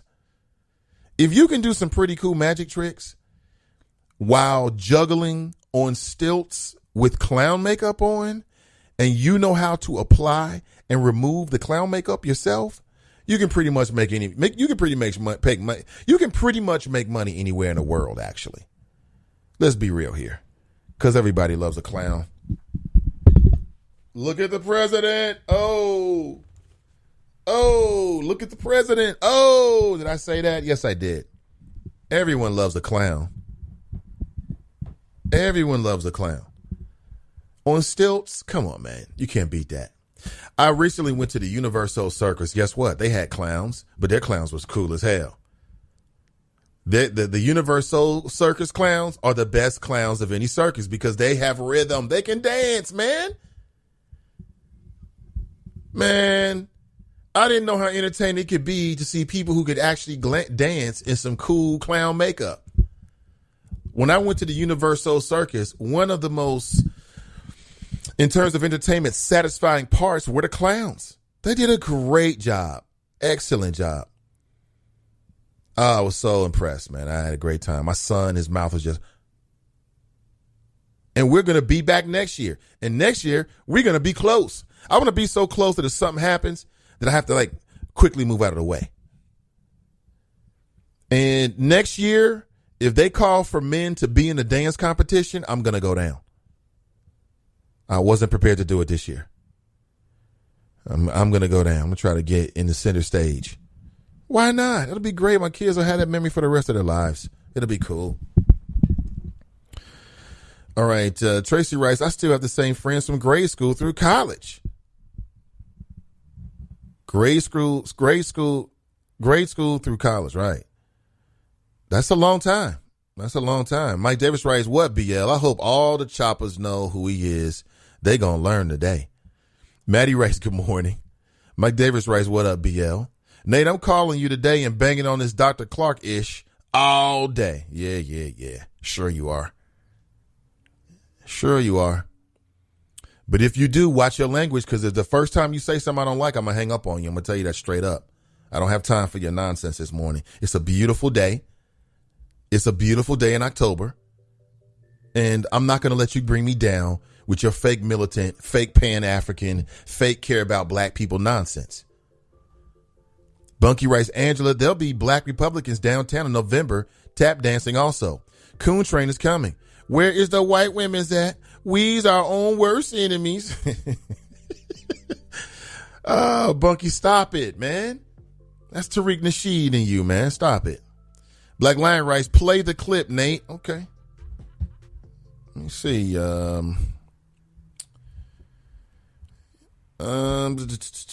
Okay, hold on one second. I'm trying to figure out how I can play that clip real quick.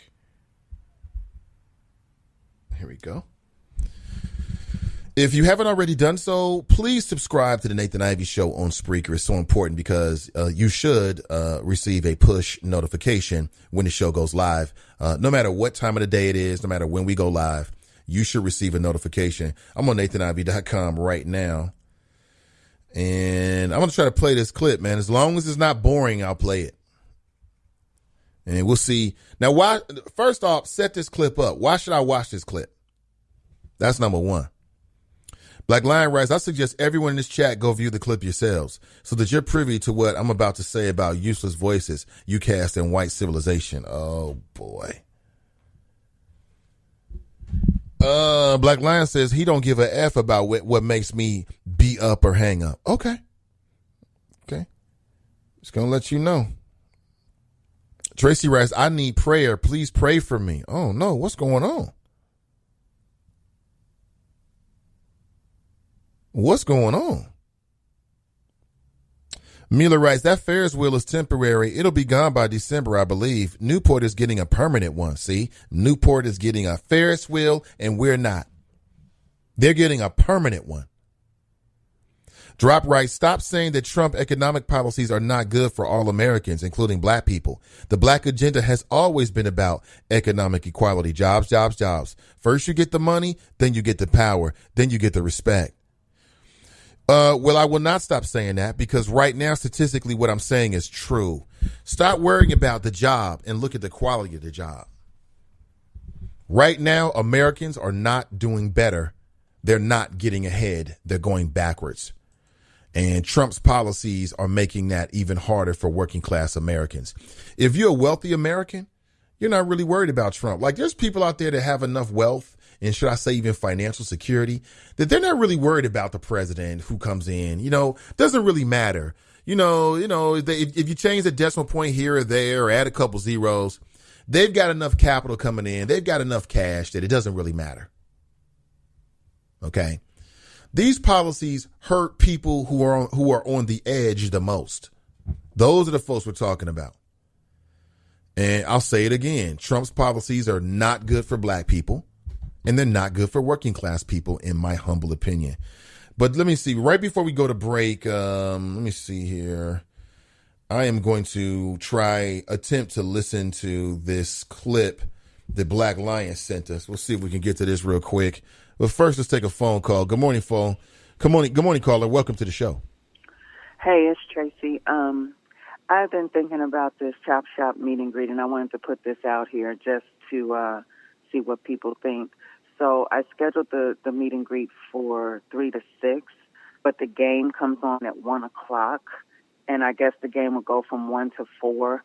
I don't know how people feel about moving it up to 1 o'clock so they can start the game, or, I know once people get planted on the couch or wherever they're going to watch the game, they kind of stay put. But, if you just want to marinate on that for a few days, I didn't know if we wanted to change it to 1 o'clock or, just leave it at 3 o'clock. And if we want to do, I guess, an informal vote, everybody can just put their response on this show, just type what you want to do. How do you feel about it? What's best for you? I don't care either way. I don't like football.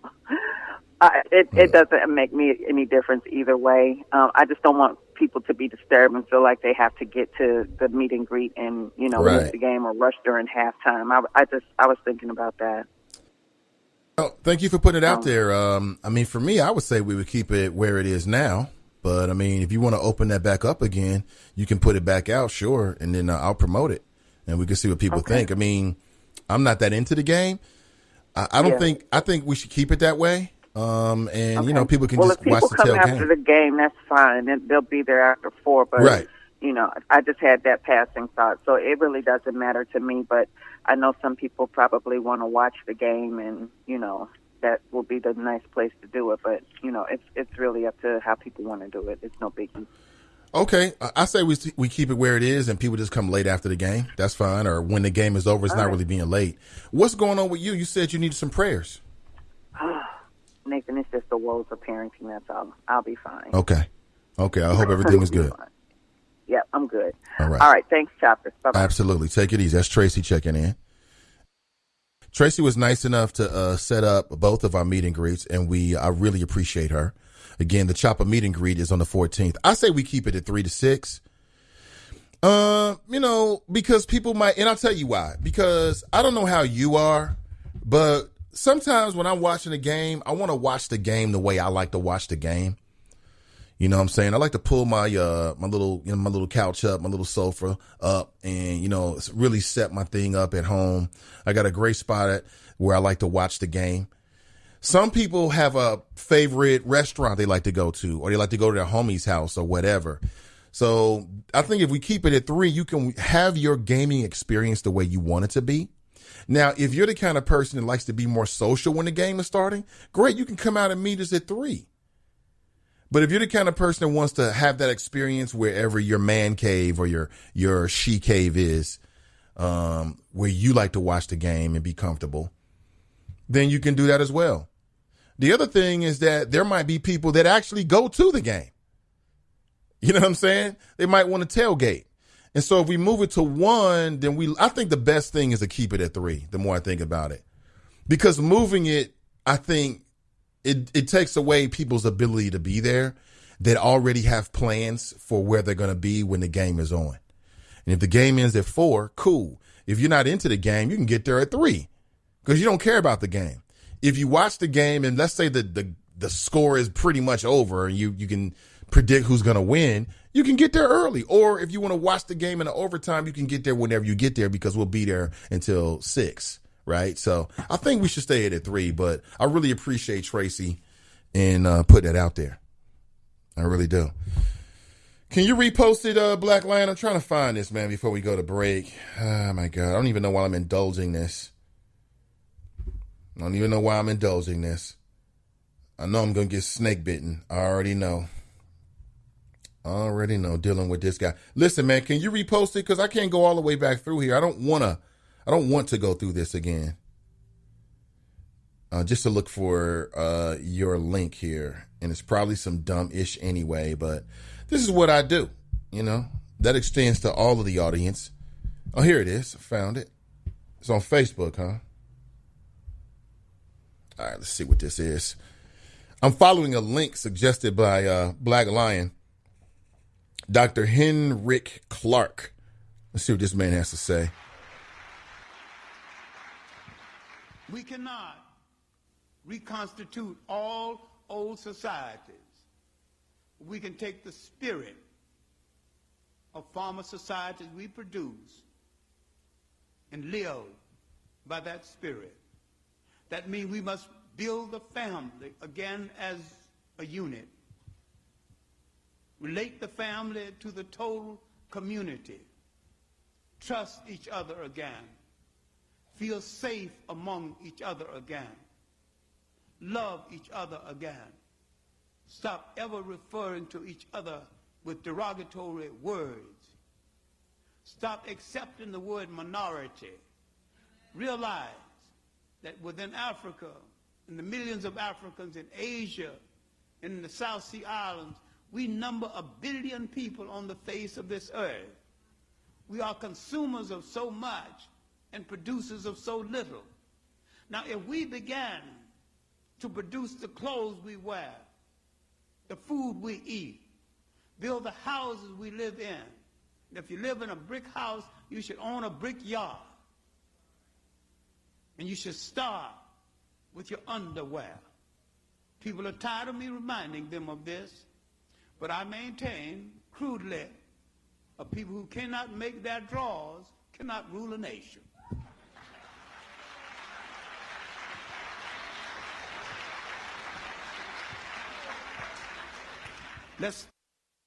Okay, that's Dr. Henry Clark.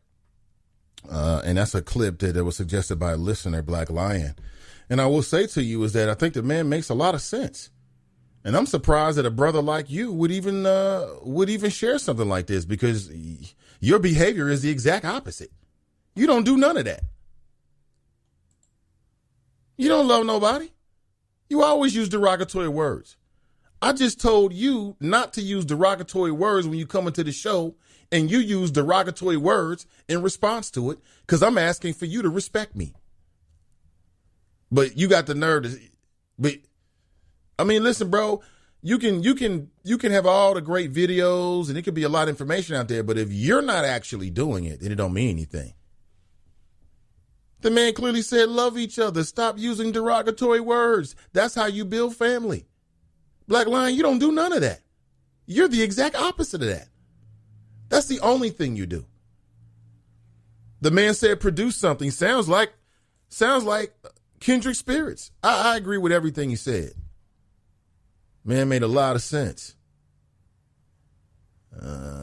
He's talking about underwear, but really he's talking about dignity and respect and how that how you present yourself in the world. So, Black Lion, I'm surprised that it must be something in here that resembles you.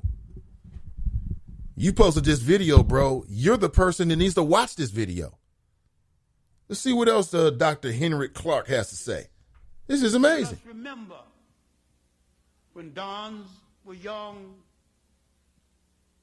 and history was barely an embryo. In the Nile valleys of Egypt, in the Niger valleys of other parts of Africa, Limpopo and the Zimbabwe, we created the laws and the social thought that would later govern man. Okay, we'll come back all of that. It's good stuff right there. Black Lion, you got some explaining to do, man. How could you promote this man, but you don't do anything the man says? You ain't doing none of that. None of it. This is freaking hypocrite, man. You know what you're supposed to be doing, but you just don't want to do it because you want to talk that ish to black people.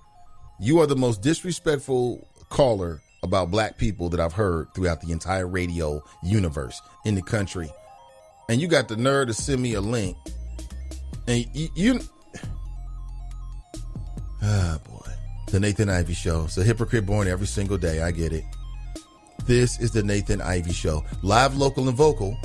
And we'll be right back.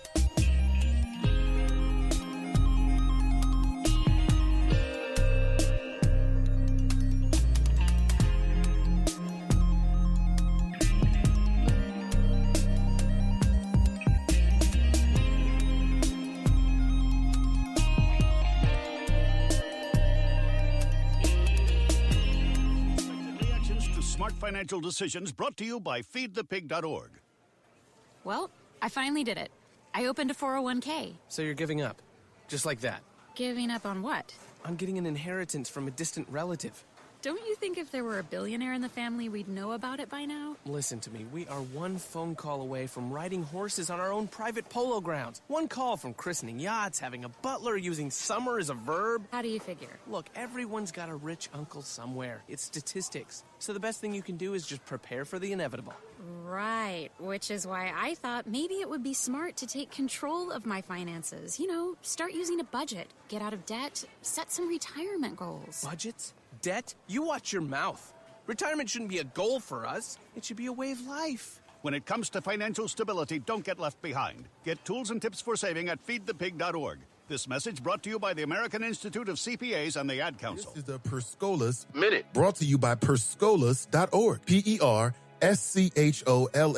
Perscolas.org. I'm here with Lauren with Perscolas. How are you, Lauren? I'm well today, Nathan. How are you? I'm doing great. You're awesome. A 2016 graduate. I am. Absolutely. I am a 2016 graduate of the Software Quality Assurance Test class of 2016, and we were the first ever. How did you find Perscolas? Did you read about it in the paper? Did a friend suggest them? How did you first hear about them? Actually, I was at a health fair, and at the health fair, Perscolas had a booth, and there was a woman there that said, Perscolas changed my life. And I didn't know exactly what she meant, so I investigated and I went to visit.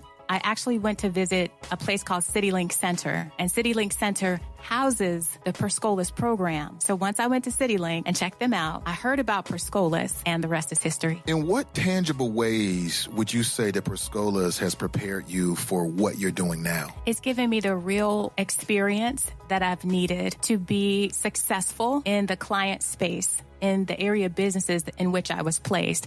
All of the different things that they do, a lot of the foundational activities I was introduced to in the Perscolas classroom, and it was a direct carryover. What would you say to someone who's thinking about maybe taking their career and their earning potential to the next level? Would you recommend Perscolas, and why? Absolutely. I would recommend that you go to CityLink Center, check out Wayne Ivey, ask for him by name. He is the face of Perscolas at CityLink, and he will not disappoint. He will give you his time, attention, and he will give you basically a debriefing on what Perscolas is and how it can serve you. This is a pod on the block. People are always talking about the stock market, always looking to invest in a good opportunity, something with the potential to grow. So what if you could invest in the future of kids, like a stock? Not the kind of stock where you invest to make money, but a stock for social change. A whole new kind of investment called Better Futures. When you invest, it helps students like me go to college, which ends up making the future better for everybody. I could be the first college graduate in my family, the first district attorney for my neighborhood. And if I'm the first, then maybe there will be a second and a third. This can really be the start of something. My name is Charles, and I'm your dividend. Invest in better futures with UNCF. Visit uncf.org/invest. A mind is a terrible thing to waste, but a wonderful thing to invest in. A public service announcement brought to you by UNCF and the Ad Council.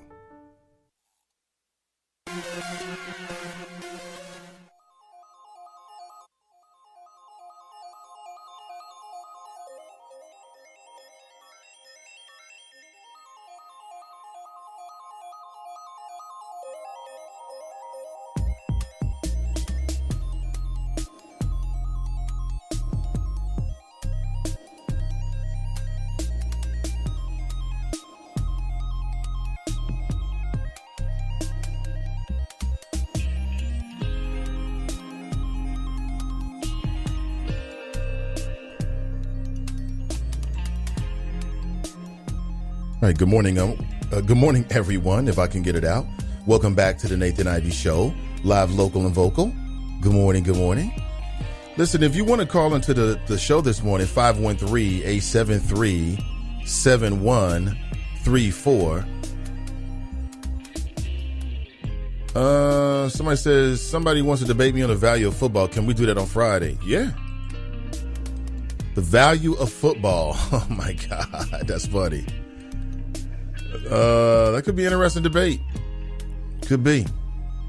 I need to remind you that Perscolas is offering and launching their final class of the year on Monday, October the 8th, less than a week away. If you are interested, visit perscolas.org/Cincinnati today to learn more and apply. Learn software quality assurance testing. It's an 8-week program that teaches the theory and techniques used for software and website quality control. Good morning, good morning, good morning. And don't forget that Perscolas offer these trainings, and they are free to qualifying adults. All they want you to do is to learn, to increase your earning potential. And to support that, we've been working with Perscolas for a few months now, actually. And we developed the Perscolas Minute. I've been speaking with Lauren and Aaron, very enthusiastic ambassadors. And I know people who've gone through the program to say great things about Perscolas, perscolas.org. Good morning. All right, where are we? Black Lion has insulted me. Black Lion, that's the opposite of what Dr. Henry Claude, the guy who is such a, you revere him so much, you sent me a link over and over again. Nate, play this link, play this link. I played the link, and you're a hypocrite. The first thing the man said about the black community, talking to black people, is that we got to love one another. We got to check how we talk to one another. That don't sound like you. You're one of the most disrespectful callers in all of the United States, if not the world. So, I mean, when you start actually being that and acting like that, I'll take it seriously. Until then, it's just some ish. You in here trying to look good for Tanika or something like that. I don't believe none of it. I've heard you on the radio for a decade, bro. And you ain't never brought love, ever. That ain't you. Sorry. Texas entrepreneur who aimed to prevent violence ends up being murdered. You hear about this? Young black woman.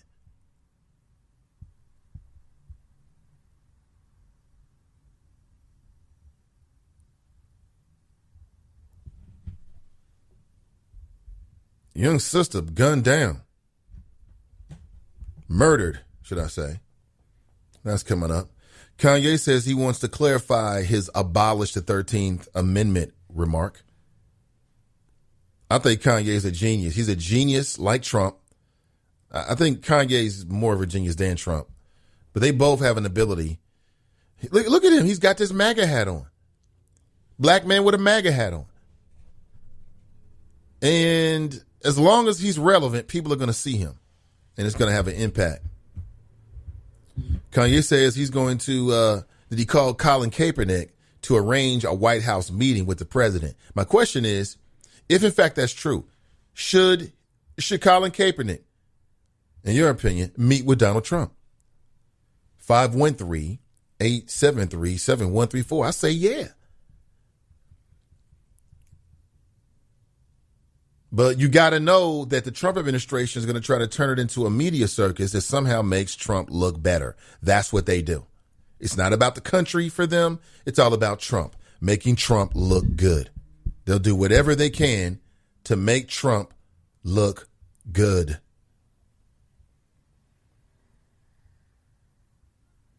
So we'll get to that. But first, listen to this story of a black female entrepreneur who was trying to prevent violence, and she ended up being murdered.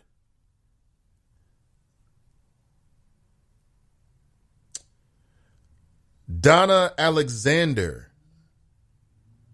And the belief is that she died at the hands of her on-again, off-again boyfriend, a guy named Nathaniel Mitchell. Check this out. She created a business, a room to let people take out their aggressions in a safe way. Tonight, family and friends believe that Donna Alexander died in a violent death. Yona Gavino now with our top story.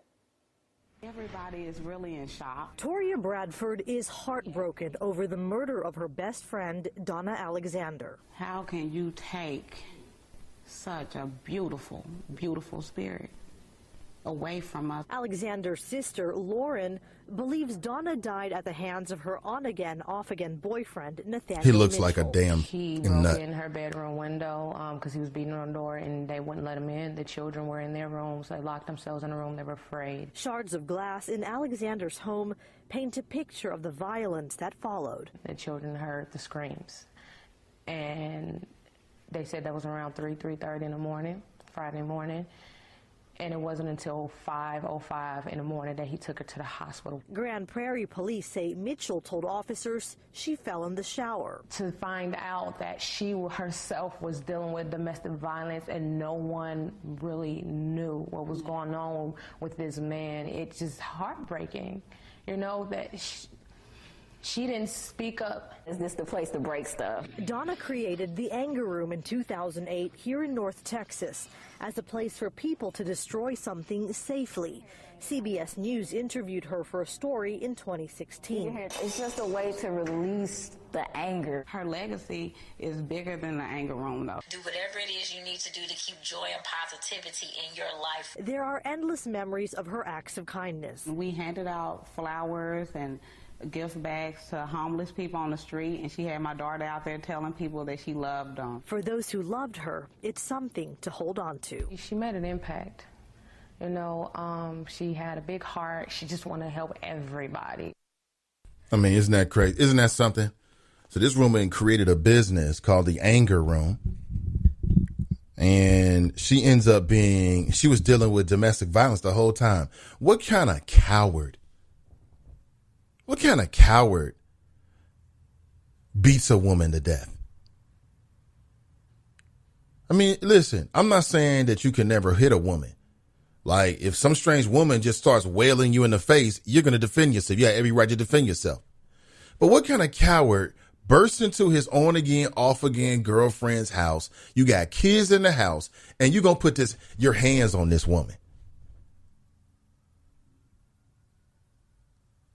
If that was my daughter, I'd try to catch him before the police did. And I'd do the same thing to him. You know, that's blood in, blood out. That's God's law right there. Her father had every right to catch up with him and put him in a grave. He had every right. If I was on the jury, I wouldn't convict the man. Temporary insanity. What kind of man beats a woman to death? You freaking coward. You would never do that with a man. You wait 2 hours, now you want to rush her to the hospital. Oh, we got a problem. She won't wake up. Cowardice. Telling you, ladies, you got it bad out there these days. This is a black man. This is a black man allegedly did it. Young black girl. Black people crying. More black pain on TV. And she got kids. Her kids lost their mom because this coward, can't control himself. Why you like his picture? I saw you like his picture on Facebook. Coward. Ladies, don't put up with it. If you're in a relationship with somebody and they start showing you signs early on about tripping out about what you're doing on Facebook, don't continue. Walk away from them. Some of these kids out here, their mothers didn't raise them. Their mommy didn't love me. Mommy left me for the drugs. Mommy left me. Who gives a damn? That's your problem. Okay? Hey. Life is Russian roulette. You never know what you're going to get. You never know. Rub some dirt on it. Go on. You'll be okay. Life goes on. Trust me.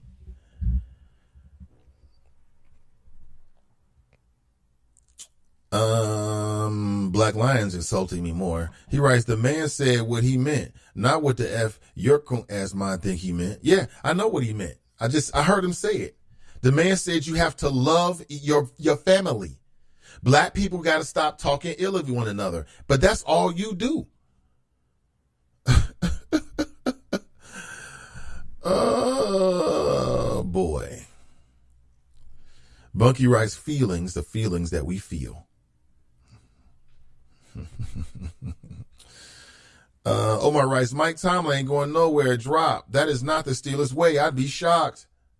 Mason Muller writes, I'll have you looking like your Ivey picture, Tracy. Chin on the wrist saying, why did I even think I could be Glenn in a debate? Look. Oh, really? Let me see here. Pardon me. Okay, so we set for Friday at that. Okay, we can do that this Friday, no problem.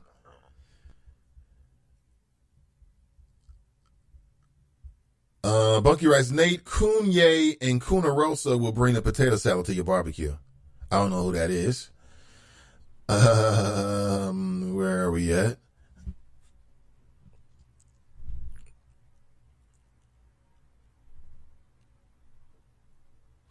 All right, I'm trying to jump in here with something relevant that I really want to reiterate.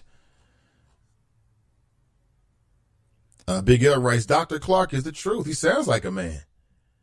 He sounds like a man who, here he is, Black Lion, talking about your vote. I'm not talking about your vote. I'm talking about what we can do as individual people that make up of a community. Now, if you want to say the black community, what the good doctor just put out there, Dr. Clark, is that black people need to form more community spirits, working together, less name calling, less negativity. And Black Lion, this morning, all you've been bringing is negativity and name calling. So don't get mad at me because I point out the obvious. It has nothing to do with your vote, so stop trying to talk about your vote so you don't have to talk about your attitude. How dare you? You're going to post a link and then a link. Oh, you got to look at the link. This is somebody that you revere. Well, then act like him. You don't care about what he has to say. And I don't care if you vote, so I'm not even on that anymore, bro. We way past that. I don't care if you vote, Black Lion. So what? No one cares. All right, here's Kanye West. He sat down with, I believe, the good folks at TMZ. And he talked about, he's wearing a MAGA hat on in the interview. And he talks about his thoughts on the 13th Amendment. Check this out. And this is Harvey Levin. He's the founder of TMZ. He's a big Trump guy right now. With the exception of prisons. So it's a very important statement that a lot of people don't understand. So help clarify why you decided to say it. Okay, so what I'm gonna read to you something that my friend GLC from Chicago wrote for me because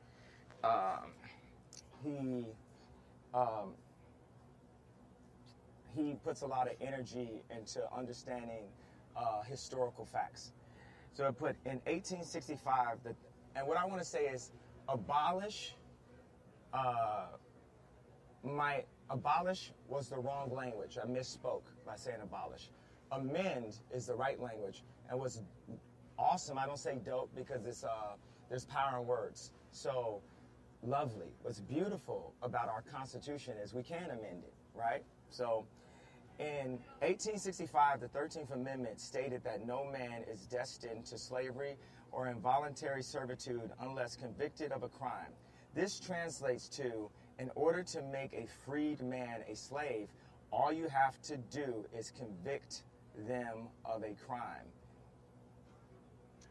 So, in other words, what you're saying is they carve out prison for involuntary servitude, and you could use prison as a pretext to bring involuntary servitude back. Is that what you're saying? Well, it has. You know, there's people getting paid 8 cents a week working for companies, you know, that are privately owned.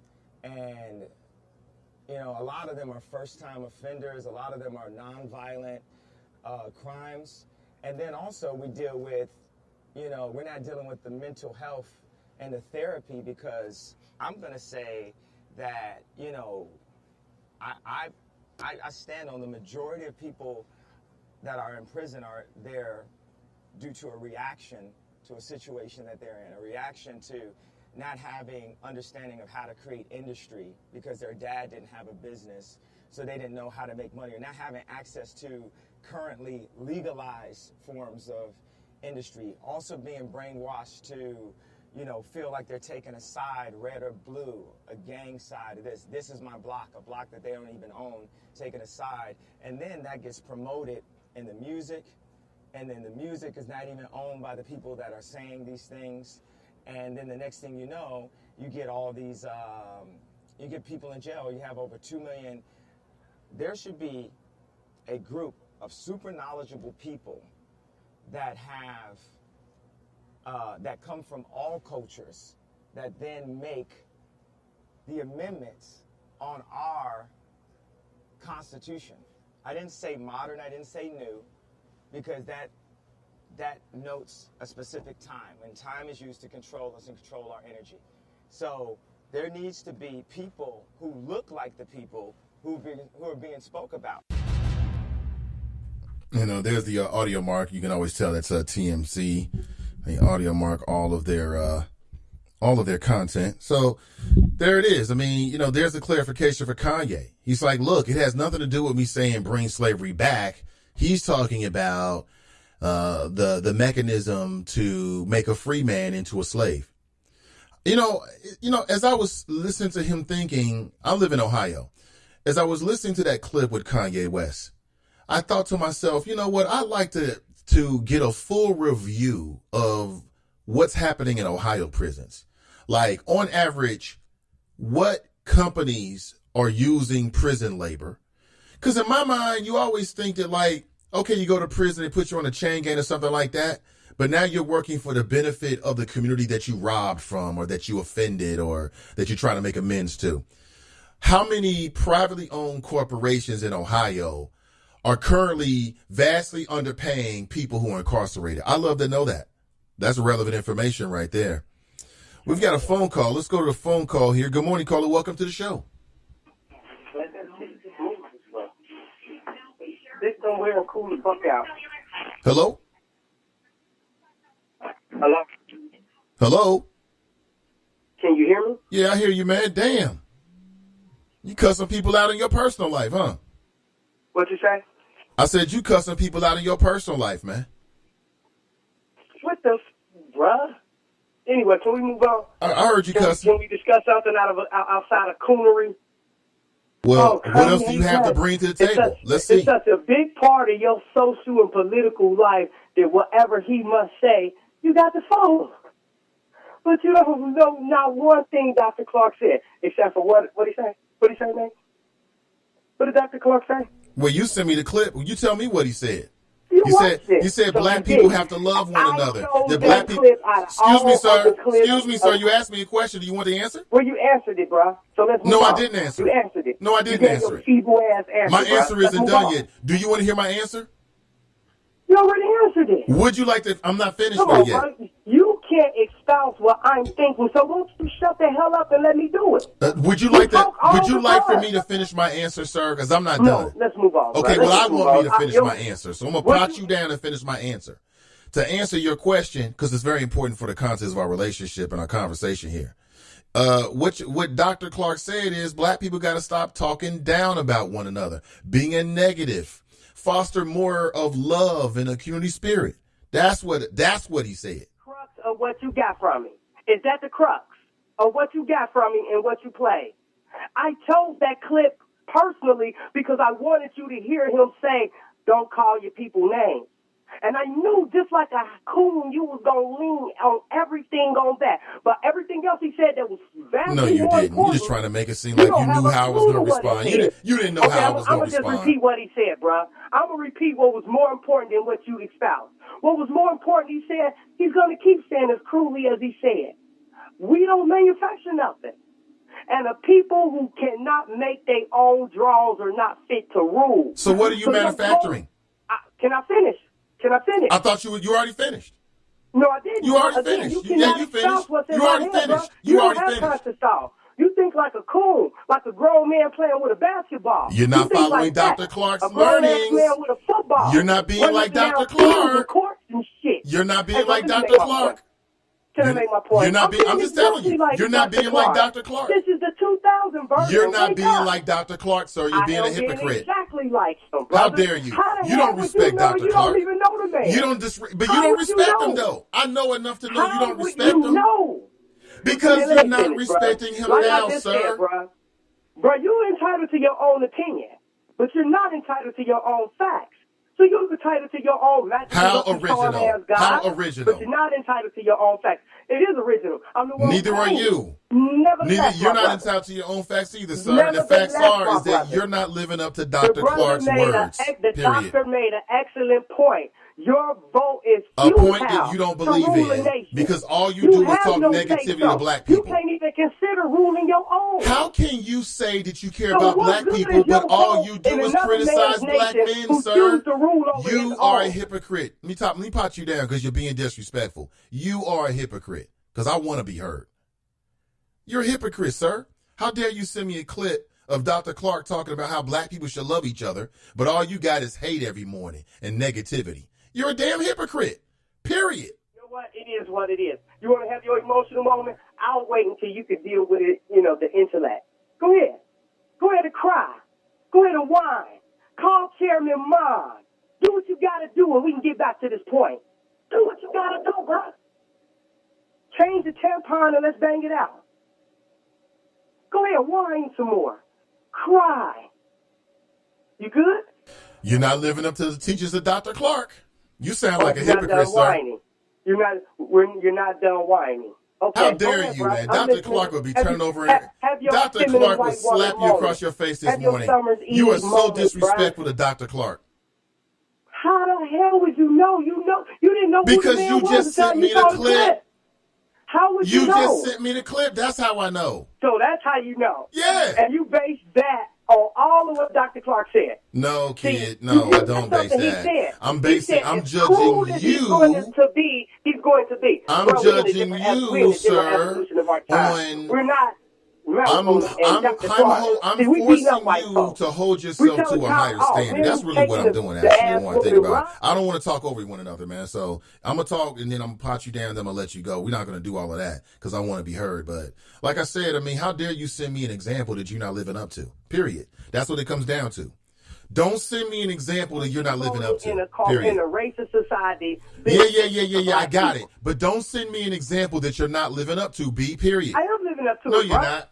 I'm living up to it. No, He made a good point. He said even before you could cast a vote or even have Yeah. Nobody cares. You're not living up to the same example. So when you start living up to Dr. Clark's example and start treating your neighbor and other black people in the way he said, and that is love, then it don't really matter. But thank you for your call. We're not going to keep going back and forth on it, period. I'm not going to do it. I heard what you had to say. You heard what I had to say. That's pretty much it, man. Don't send me an example that you're not willing to live up to. Period. Show more love toward black people, and then I can understand I can accept that you take Dr. Clark actually seriously, but you do not. One thing you hear us talk about on this show is entrepreneurship. We talk to entrepreneurs about entrepreneurs. I promote that. That's a very, very serious thing that I take very seriously on the show, right? And of course, Dr. Clark in that clip talked about building your own. That's essentially the same conversation. So don't act like black people don't know what to do. It ain't about black people. It's about you, sir. And you got a problem. And until you fix your problem, I'm going to let you know about yourself.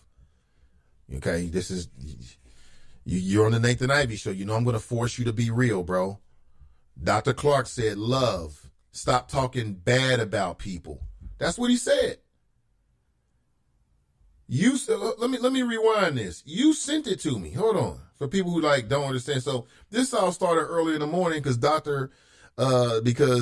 Black Lion was like, yo, Nate, play this clip, play this clip. Now, you know I do that. Like, if you send me a clip, I can't say I'll play it every time or we'll get to it like first. But I incorporate what you see in the world into the show on a daily basis. So if something's going on and there's something interesting, you want us to play it, you want to hear some spontaneous flows, you want to put it out there to the audience, see what people think, let me know. And we do it every single day. Great spot to do it is the Friends Who Like the Nathan Ivey Show. It's a closed Facebook group, and that's a great place to post. So he said, this is Dr. Henrik Clark. Here is how the video starts. Black Lion was like, ooh, me, jumping up and down. I had to play it. Posted it 2 or 3 times. So I said, okay, right, I'll oblige. And here's what the man says. We cannot reconstitute all old societies. We can take the spirit of former societies we produce and live by that spirit. That means we must build the family again as a unit. Relate the family to the total community. Trust each other again. Feel safe among each other again. Love each other again. Stop ever referring to each other with derogatory words. Yeah, so you're not living up to that example, B. So stop being a hypocrite. I don't even want to hear it. You ain't doing nothing like that. He made an excellent point. We cannot resurrect old societies. You got black folks out there that's always talking about what was. Number one, we never were what we thought we were, what we used to be.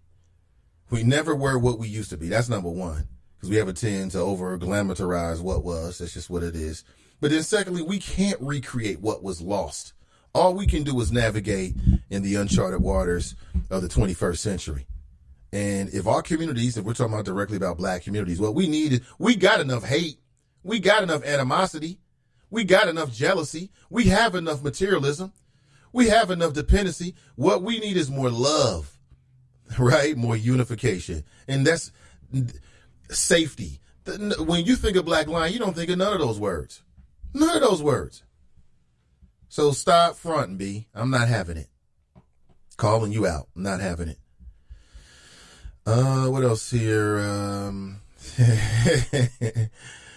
Sorry for that little minor distraction there. Ah, man. Things I got to deal with.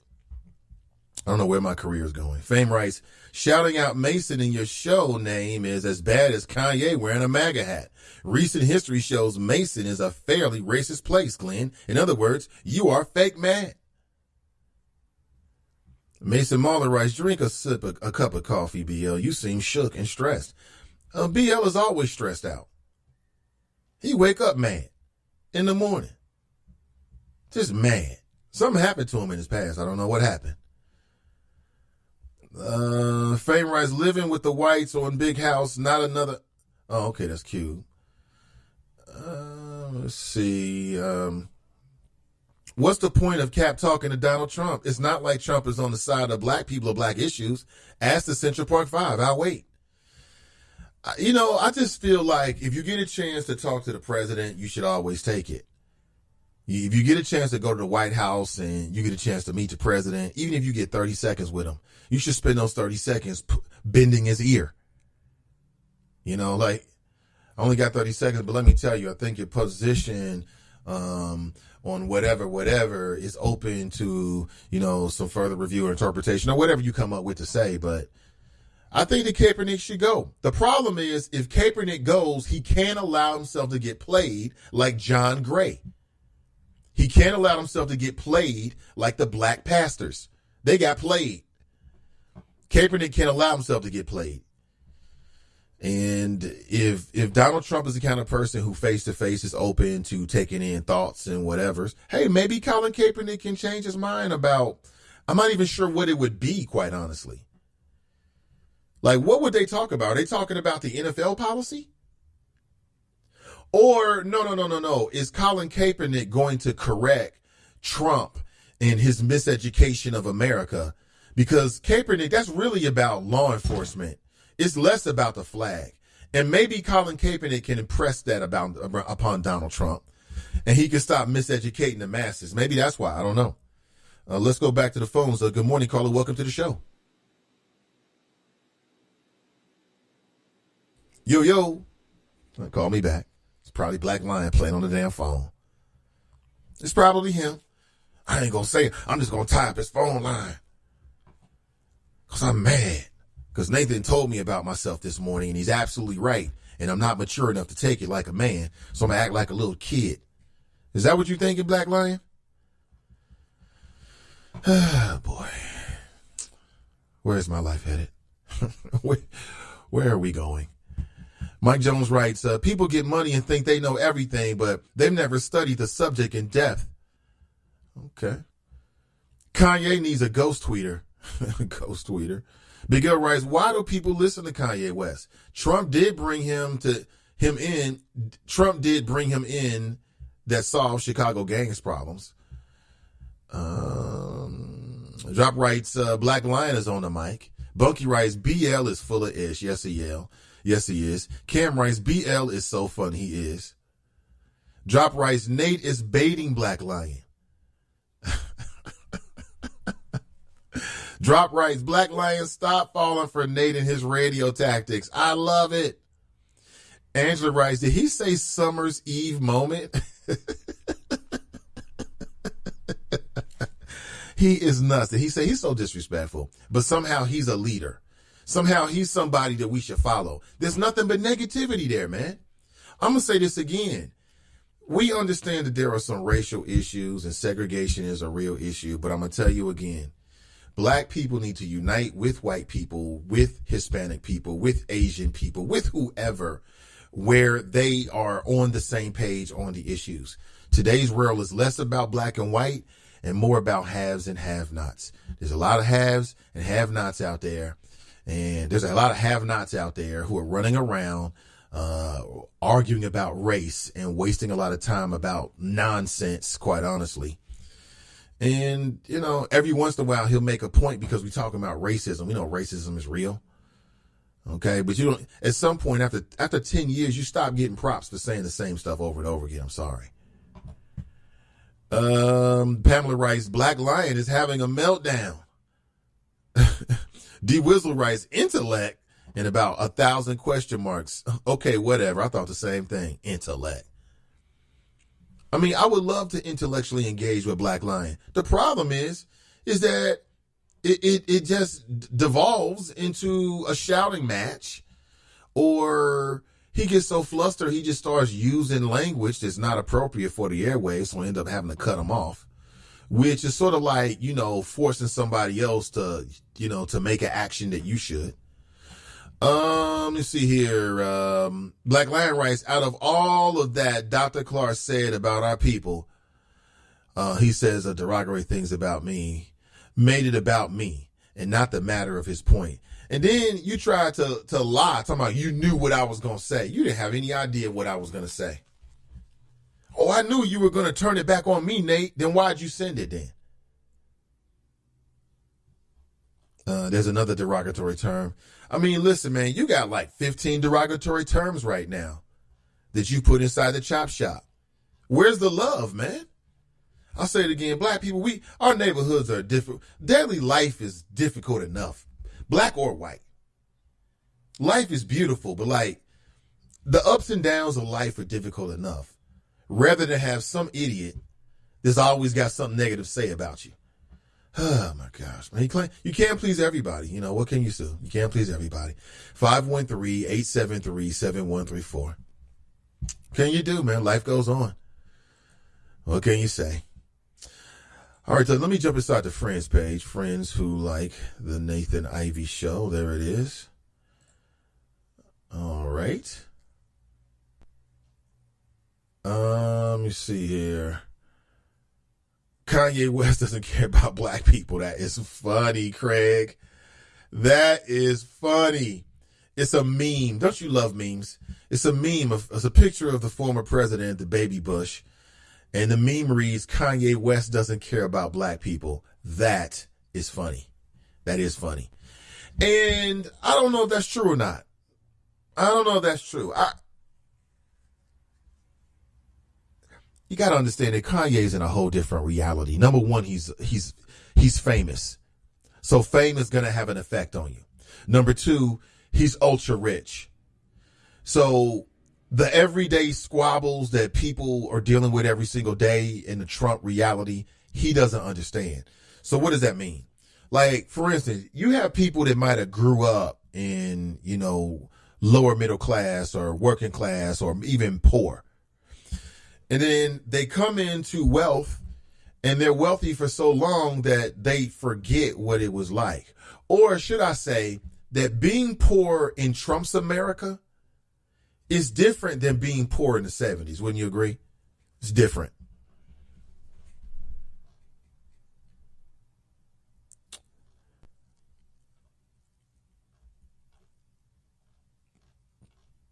What is this? Patricia Youngblood. Why does she post this in the friends page? Come on, Patricia. She's selling a car. The hell? Didn't Blackout Brett say he didn't know Deborah Ramirez? Uh-oh. Blackout Brett? Is that? Oh, that's funny. Are you telling me that's the new name for Brett Kavanaugh, Blackout Brett? Why am I looking at a photograph of Deborah Ramirez and Brett Kavanaugh in the same room together? Wow. Wow. See, here's what we're going to find out. And this is why we need black media. We need media that speaks to the urban experience. We need media that speaks to the progressive mentality, because what we're learning through Brett Kavanaugh is what we've already known, is that boys will be boys, so to speak. And what I mean by that is that it doesn't matter whether you're born into privilege or you're born into an under-resourced family. Boys will be boys. So, for instance, in our society, you know, the media kind of makes it seem like, and by media, I'm not just talking about like your cable news media that like over amplifies crime that happens in black communities and have done so for very, very many, many years, and leaving this impression in the minds of a lot of people that, you know, where black people live is the most dangerous place in America because anything can happen. But what we're learning through Brett Kavanaugh is that boys will be boys. Rich, privileged, Catholic, ultra exclusive, right? The best all boys schools, and they're going to parties and blacking out. Like, I never did that. I'll be honest with you. I was never into like getting as drunk as possible and blacking out and doing drinking games. I don't want to drink that ish. I don't want to do that. And I'm not hating people that did, but I'm just saying that, you know, you got this whole primarily white universe of privilege. And Kavanaugh and his young friends they was drinking and doing their thing. And again, you can have that world and it not intersect with sexual assault. But I'm just saying that, number one, alcoholism. Beer, like beers, maybe beer's too readily available. I don't know. James Pitts is on fire this morning. Thank you, James Pitts.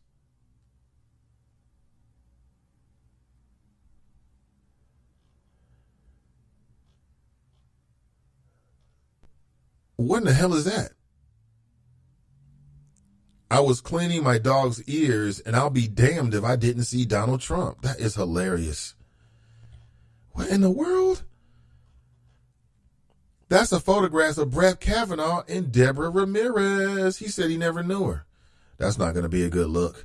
I'm telling you, it's looking worse and worse for this Brett Kavanaugh guy, isn't it? Kinda is. It's kind of looking like, Kavanaugh's, maybe not, maybe some information will come out that just doesn't work. I'm on Huffington Post, Cav's long list of whoppers.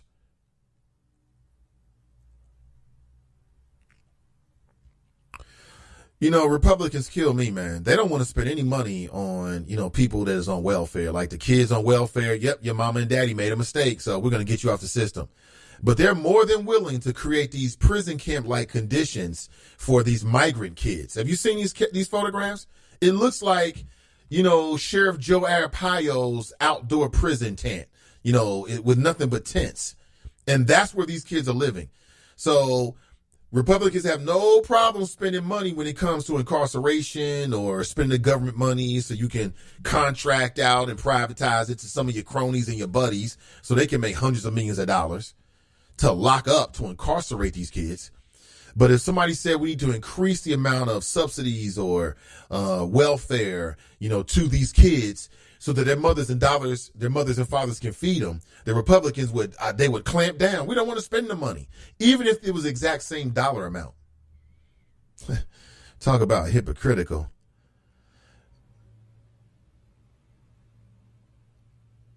Inconclusive FBI proof could give fence-sitting senators cover to vote for Cav. Okay, good.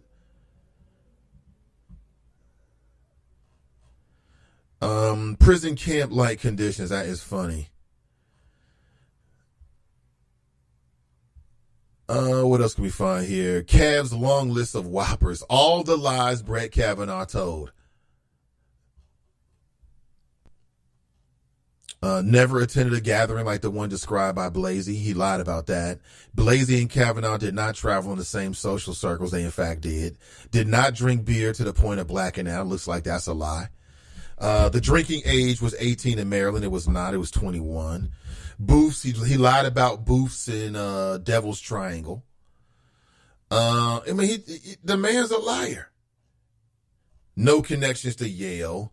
No one accused me of sexual misconduct until last week. That's not true. He said that the Mark Judge memoir was fictionalized. That seems to be a lie. Oh, Kavanaugh. Sounds familiar, huh? He lied about his involvement with the William Pryor nomination. I mean, Kavanaugh wrote, he lied about stolen emails that were stolen from the Democrats and the Republicans had on going back to 2003.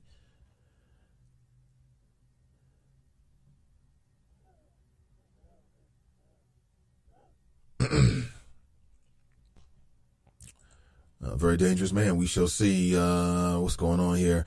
Black Lion, keep it real, no cussing. Yeah, it's hard for him to do, man, because he doesn't really have the ability to articulate himself outside of criticizing, boasts, things like that. I'm asking this brother to show some love and some humility for his community, and he's using curse words at me while I'm saying that to him. I'm saying, bro, let's be more civil to one another. Let's show a little bit more love. I get cussed out for that. So, again, when you're dealing with people that got that kind of mentality, man, it pretty much is what it is. I say the black community has enough negativity. We need more positivity in our communities. That's what we need. Not less, more. Drop rights. Why, Black Lion? Nate, you're a complete something taking this clip and use it a video of something. Who knows? More insults. The man talking about building our nation. Now that issue you're talking about. Yeah, we need to build a nation. BL, you may have talked yourself out of this ussy, homie. What the hell? Fame writes, Glenn, relax, man. Damn, you're a tense suburban. LOL. Be easy, like Sunday morning. I mean, Glenn's sharper than his knives getting ready. Black Lion writes, Nate, I'm a damn good chess player. I knew your every move when I lead you across the board. Okay. I don't believe you, kid. Sorry.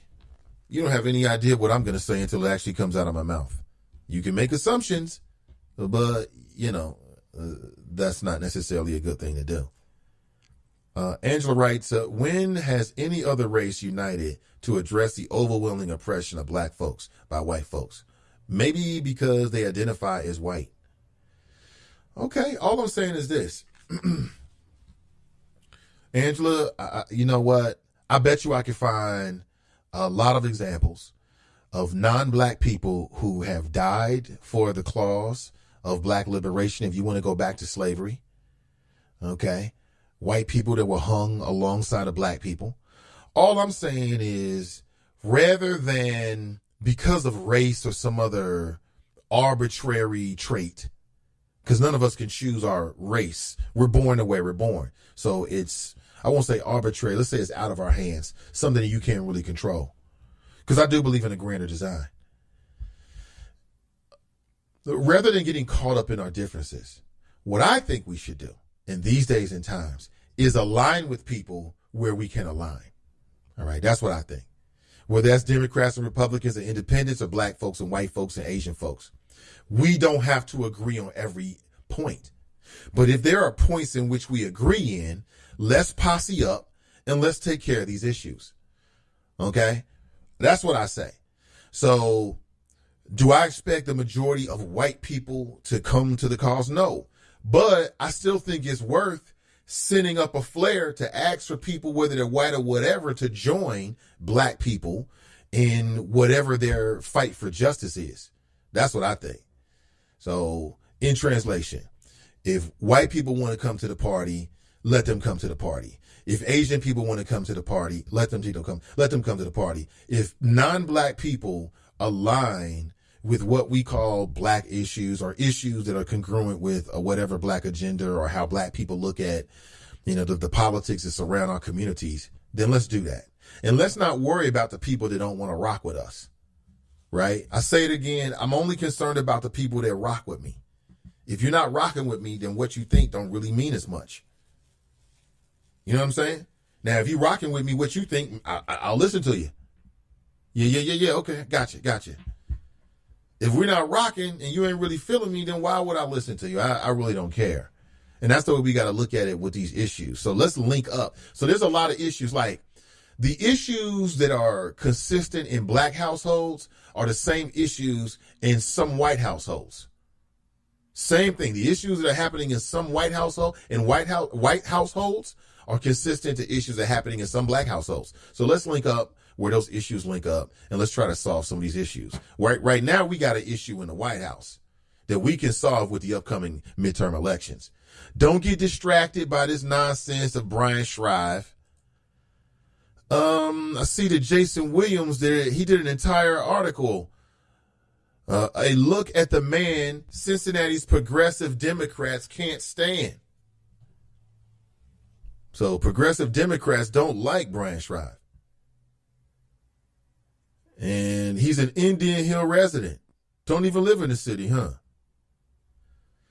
Let me see. Yes, I understand it's part of the city. See, so he's the guy that led the lawsuits against the so-called secret text messages.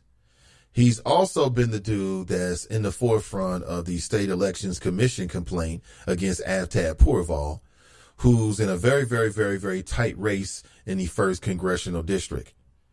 And he's got to deal with some issues. He's even apologized, Avtab Pourval, saying, hey, I'll make it right.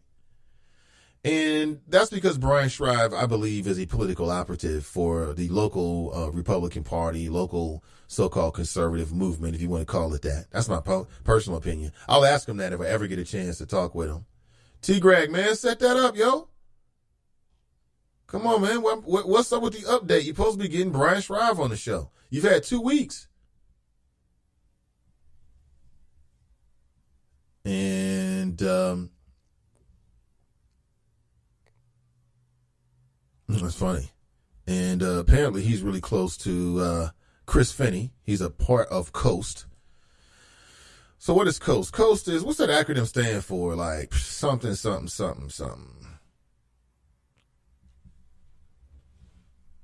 Citizens Organized Against Sales Tax, I think. Is that what it is? If that's right, it's pretty good. When I saw, again, it's not that these lawsuits don't matter because, a lawsuit's a lawsuit. Politicians get sued all the time. For me, it was the nature of it. Since I knew there was a political nature, it made me very suspicious of it. And I remain that way to this day. But what do you think? 513-873-7134. The Ohio Congressional District does not need a Trumpster right now. They don't need that. What they need right now is, people that can build a wall around Donald Trump so he don't F up the country. You know it and I know it. Let's be real here. Let's be real. 513-873-7134. Let's see. Angela writes, Asians are too busy selling us tainted weave and using poisonous chemicals to give us a mani and pedi. No one wonders why they are polishing your nails with a face mask. They don't even want to breed that ish, but they'll go ahead and hook your nails up all day securing that bag. That's right. You're right about that. You know what? I do know that the Cincinnati Visitors Bureau, and shout out to Jason Dunn. I do know that they just hosted an event. What was it, like the Moon Festival or something like that? Because if you remember when Jason Dunn came on the show, that was right before, like a day or two before the Cincinnati Vibe. It was the last week in July. When he came on, he said the future traveler are black females. Think about that.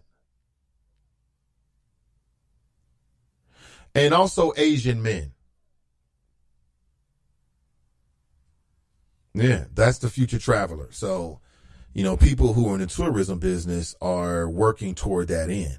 They're trying to secure the foundation to make Cincinnati a destination spot for those two individuals. So you got to understand, when Jason Dunn came on, he was giving us the long game. That's his long game in terms of Cincinnati's development. The Vibe, Cincinnati Music Fest, Cincinnati Soul Fest, all of that was done with intentionality. Looking at who is a tourist. Black females and Asian men. That's the new market. And that's the reason why you see CVB, doing things with like the Asian community, which I think is great. I think it's great. We all Cincinnatians. I love it. Angela writes, Asians know we are vain imbeciles. Why would they advocate for us? Oh, my God. Well, let's not talk with the Asians who think that we're imbeciles then, Angela. Let's talk with the Asians who, want to rock with us. Man. Let me see. Jackie Jones writes, Black Lions, what's your business number? Oh, boy. 513 Bull-ish. That's what it is. 513 Bull-ish. Because that's all he about. Is bullish.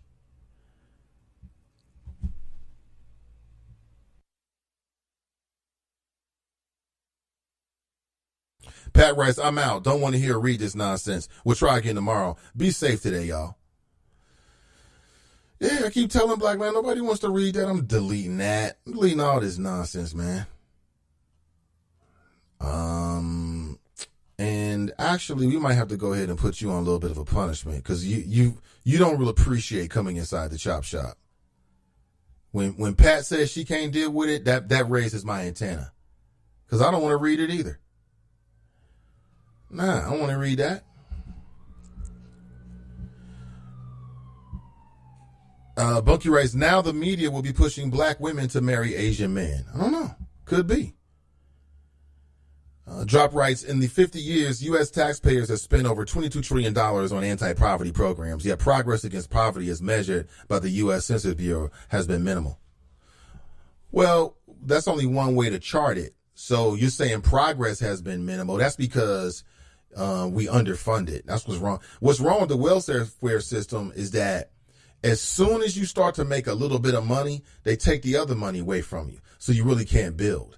If you really want to climb out of debt, or you want to climb out of the poverty level, climb implies, the ability to move vertically, as in up. Climb implies you got to move vertically up. To move vertically up in the reality that we live in, that means you have to be able to either create stairs or some way for you to elevate yourself. Okay, building blocks, foundation, and the way the system's set up right now, the welfare system, as soon as you start get a little job, they take the other money. You can't build. But nobody wants to hear that. It's the truth though. It's part of it. But the other way you measure poverty is, are people more impoverished? So for instance, if we didn't have these anti-poverty programs, would people who have participated in these programs have been less well off? And I think what you'll find, Drop, is that's probably the case. Drop writes, Nate, since you played Black Lions video, play this from the movie Do the Right Thing.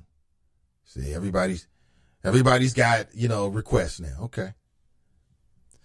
Angela writes, I need the Asians to lead the charge. Evidence of our mistreatment is front and center.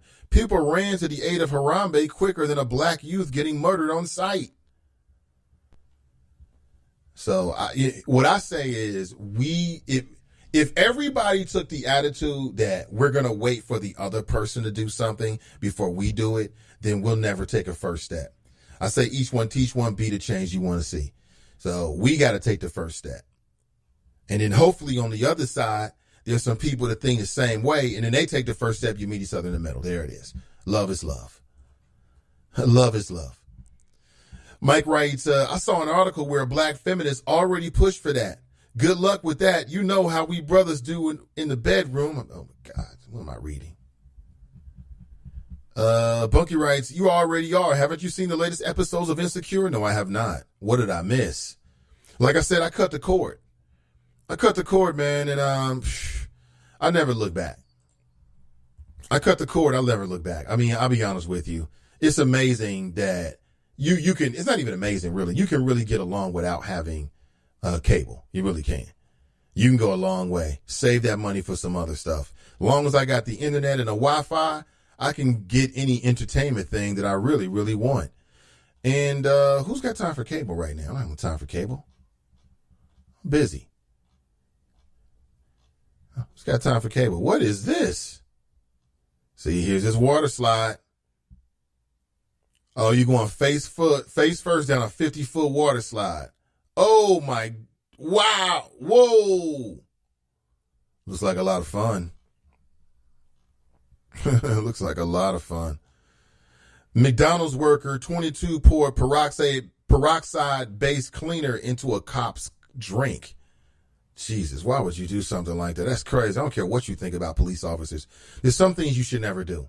You don't mess with people's food, their money, and their kids. You don't do it. You don't mess with humans' food, money, kids, food, money.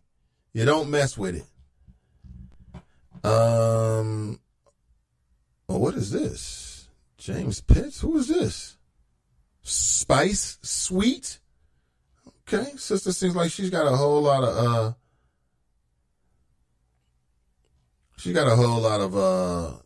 I don't know, spirits, we'll put it that way.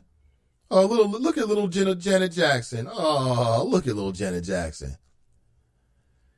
A hidden mini HD pen. This is James Pitts. Oh, I like that, man. That's cool.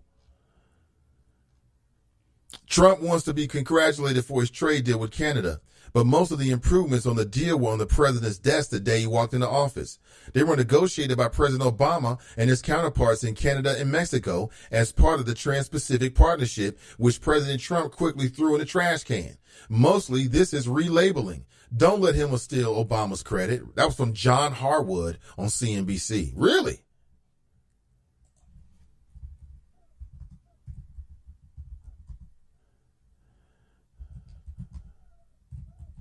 Is that right? John Harwood said that the Canadian deal is mostly a deal that's a relabeling of Obama.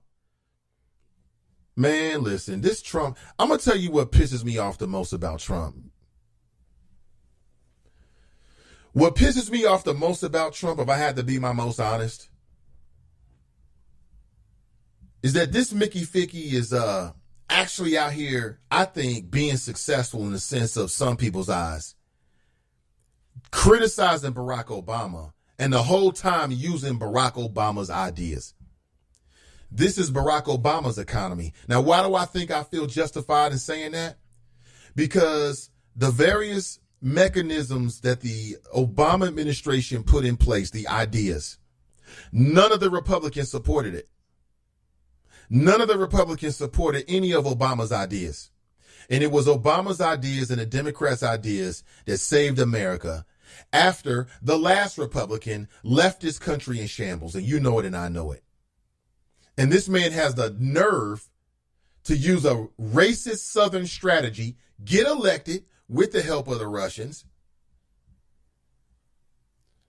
I mean, hell, if you go back to the RNC, his wife plagiarized Michelle Obama's speech. They still plagiarizing Barack Obama. I got to find this, man. Let me see if I can get this audio. That's such a great post. This man is stealing Barack Obama's legacy in front of us. All the while trying to destroy legislatively everything Barack Obama actually did. See, John.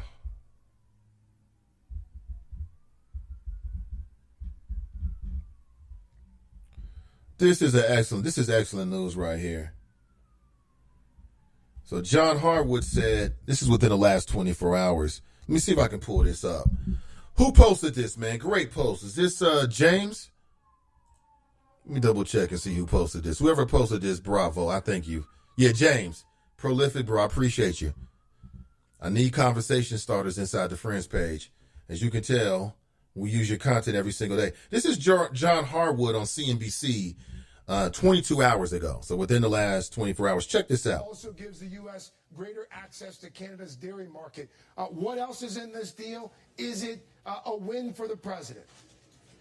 Well, it is a win for the economy in the sense that we avoid a collapse of the old NAFTA, the threat of collapse of an old NAFTA. So that's one positive thing. There are some steps forward for particular U.S. sectors like dairy. It is a thing from a U.S. perspective that Canada has opened its dairy market a bit. But most of the improvements in this deal were on the president's desk the day he walked into office. They'd been negotiated by President Obama and his counterparts in Canada and Mexico as part of the Trans-Pacific Partnership, with which President Trump quickly threw in the trash can. Mostly this is relabeling. There's some new complexity introduced into auto manufacturing because of some wage restrictions and North American content restrictions. Unclear whether that is actually going to result in more jobs and higher paid jobs in the U.S. for auto workers, which is the ostensible goal of that. So mostly the president, who's a master marketer, is putting his name on a deal that was already in place, and putting his name on a deal that was already in place. Master marketer. Yeah. So further stealing from Obama. That irritates the hell out of me. It really does. It's hard for me to watch Trump criticize Obama. But then at every chance, you're stealing Obama's ideas. Your wife stole the former First Lady's ideas.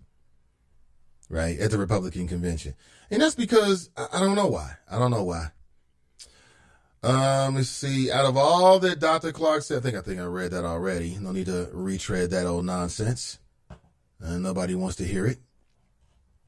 Very interesting. Angela writes, and that is the proverbial rock and hard place. I think the women's movement was a calculated move at best when we were seen as black, above, beyond being women. I see too many examples of it. You see, Tracy writes, being successful in some people's eyes. You said over and over for a half a year that Trump was winning. Look at the mess we're in now. Right. Trump is winning. Yeah, he is winning. Yeah, he certainly is winning, and Kanye is helping him win. He's winning the culture wars. Trump is winning the culture wars for sure, and he's still in office. And if he puts Brett Kavanaugh in the Supreme Court, it's pretty safe to say Trump is winning, because now he's got an ace right up his sleeve. Brett Kavanaugh, who is a partisan, who's pissed off as hell at the Democrats right now. He can't stand Democrats.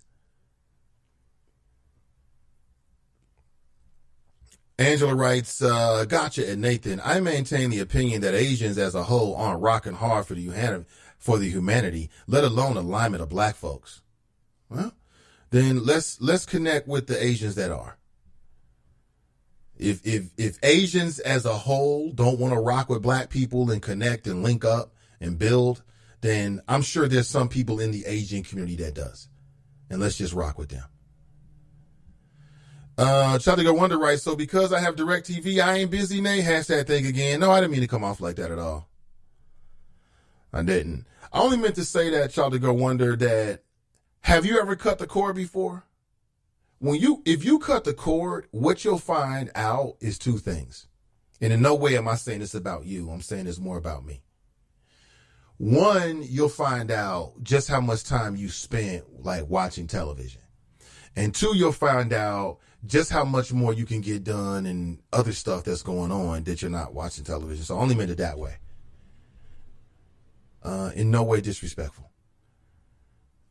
Lynn writes, I don't know if black women got played. I think in the scheme of things, black women fell where black people fall. Black women were going through the same chauvinistic patriotism BS as any other woman. It was the only movement that even came close to addressing our needs. It was not perfect, but what do you get from the other side? Question mark, right?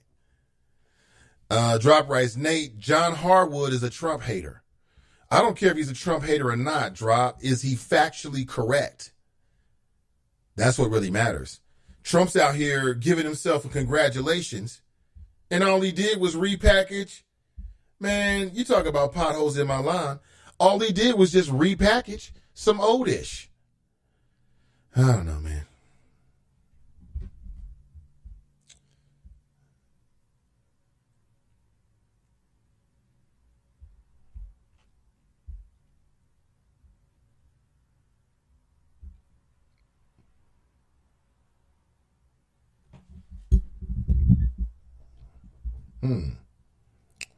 See here. What in the hell? I mean, it's so much going on out there. It really is. Trump was at a rally, of course, where he loves to be within the last 24 hours. And, you got to take, if you're going to enjoy Trump, you got to just look at him as a straight performer. Like, imagine he's not the president. Imagine, here's how you have to deal with Trump. Imagine he's not the president. Imagine he's like an entertainer, like a presidential impersonator. Okay. And if you look at it through that lens, I think you're going to find, you're going to find some whimsy in Donald Trump. You'll find the humor in Trump. If you make believe he's not the real president, but he's like a performer, impersonator, something like that, it makes it so much easier to cope. Try it. Try it. Live, local, and vocal. This is the Nathan Ivey Show, and we'll be right back.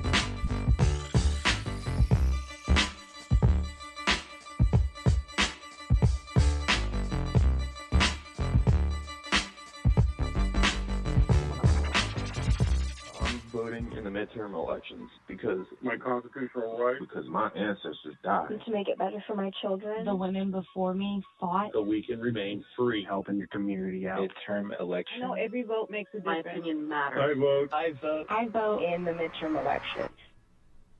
Register now on IamAvoter.com. And don't forget to vote Tuesday, November 6th. Brought to you by I Am a Voter and the Ad Council. This is the Perscolas Minute, brought to you by Perscolas.org. Perscholas, Perscolas.org. I'm here with Lauren with Perscolas. How are you, Lauren? I'm well today, Nathan. How are you? I'm doing great. You're Awesome. a 2016 graduate. I am. Absolutely. I am a 2016 graduate of the Software Quality Assurance Test class of 2016, and we were the first ever. How did you find Perscolas? Did you read about it in the paper? Did a friend suggest them? How did you first hear about them? Actually, I was at a health fair, and at the health fair, Perscolas had a booth, and there was a woman there that said, Perscolas changed my life. And I didn't know exactly what she meant, so I investigated and I went to visit. I actually went to visit a place called CityLink Center, and CityLink Center houses the Perscolas program. So once I went to CityLink and checked them out, I heard about Perscolas, and the rest is history. In what tangible ways would you say that Perscolas has prepared you for what you're doing now? It's given me the real experience that I've needed to be successful in the client space, in the area of businesses in which I was placed. All of the different things that they do, a lot of the foundational activities I was introduced to in the Perscolas classroom, and it was a direct carryover. What would you say to someone who's thinking about maybe taking their career and their earning potential to the next level? Would you recommend Perscolas, and why? Absolutely. I would recommend that you go to CityLink Center, check out Wayne Ivey, ask for him by name. He is the face of Perscolas at CityLink, and he will not disappoint. He will give you his time, attention, and he will give you basically a debriefing on what Perscolas is and how it can serve you. 3 adults in America have pre-diabetes, but most don't know it. To let people know it can be reversed before it becomes type 2 diabetes, professional basketball player Julius Randle is doing everything in reverse. I'm only dunking with reverse windmills. I drove the whole way to practice in reverse. I don't recommend it. This move's called the reverse shuffle. I do recommend it. And it took me months to learn how to speak in reverse, like this. Here's 10 almost for diabetes type 2 with living Ben has mama. In other words, my mom has been living with type 2 diabetes for almost 10 years. So together, we want to say to the 84 million Americans at risk, exercise and healthy eating can help reverse prediabetes. Start by taking a simple 1-minute risk test at doihaveprediabetes.org. Brought to you by the Ad Council and its prediabetes. This is a pod on the block. Now back to the show.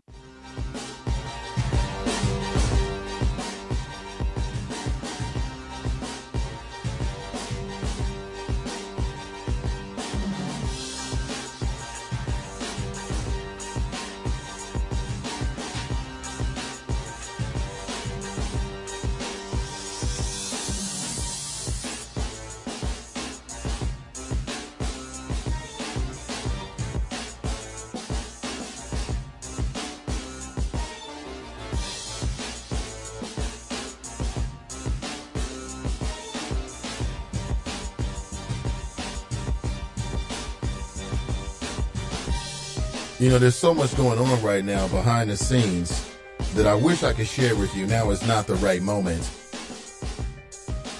But I want you to go on iTunes, and I want you to do a search for the Hot Mic Podcast.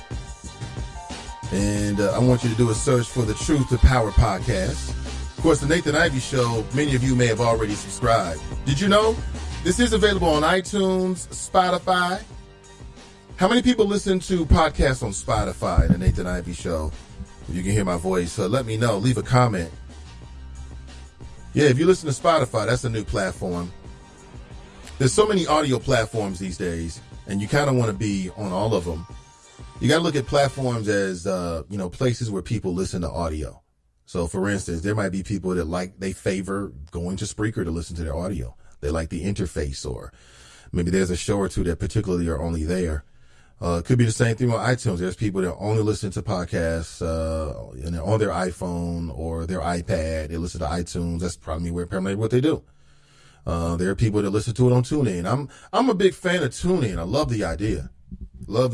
Because you can listen to live radio, but you can also listen to podcasts as well. Of course, the Nathan Ivey Show is on TuneIn. You got two mechanisms to listen to the show, and they are kind of related, actually. So you can listen to the show live on TuneIn, and you can also listen to the live show on Spreaker. And you can listen to both in real time. So, for instance, you can be on TuneIn and listen to the show on TuneIn and not even be on Spreaker at all. And you're just getting the feed, as they call it. But the feed originates from Spreaker. Now, you know what? You could set it up, actually, and not use Spreaker and set something up and go straight to TuneIn as well. I mean, there's a variety of different programs and ways to do anything these days. I just chose Spreaker because I like the interface and it works good for me. And I've continued to use Spreaker. So the Spreaker right now, you can also download the Hot Mic podcast and the Nathan Ivey Show. All right, let's move forward here. What is this? Whoa. Damn.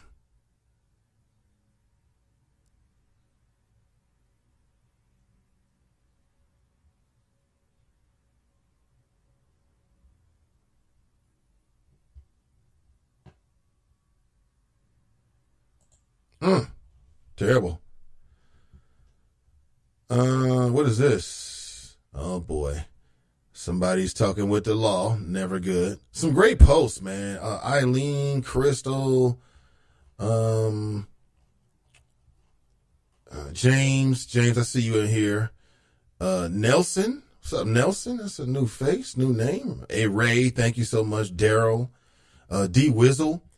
U.S. government sues California to stop its new net neutrality regulations. I told you. These internet service providers are not going to give up on it. They're not. It's too valuable.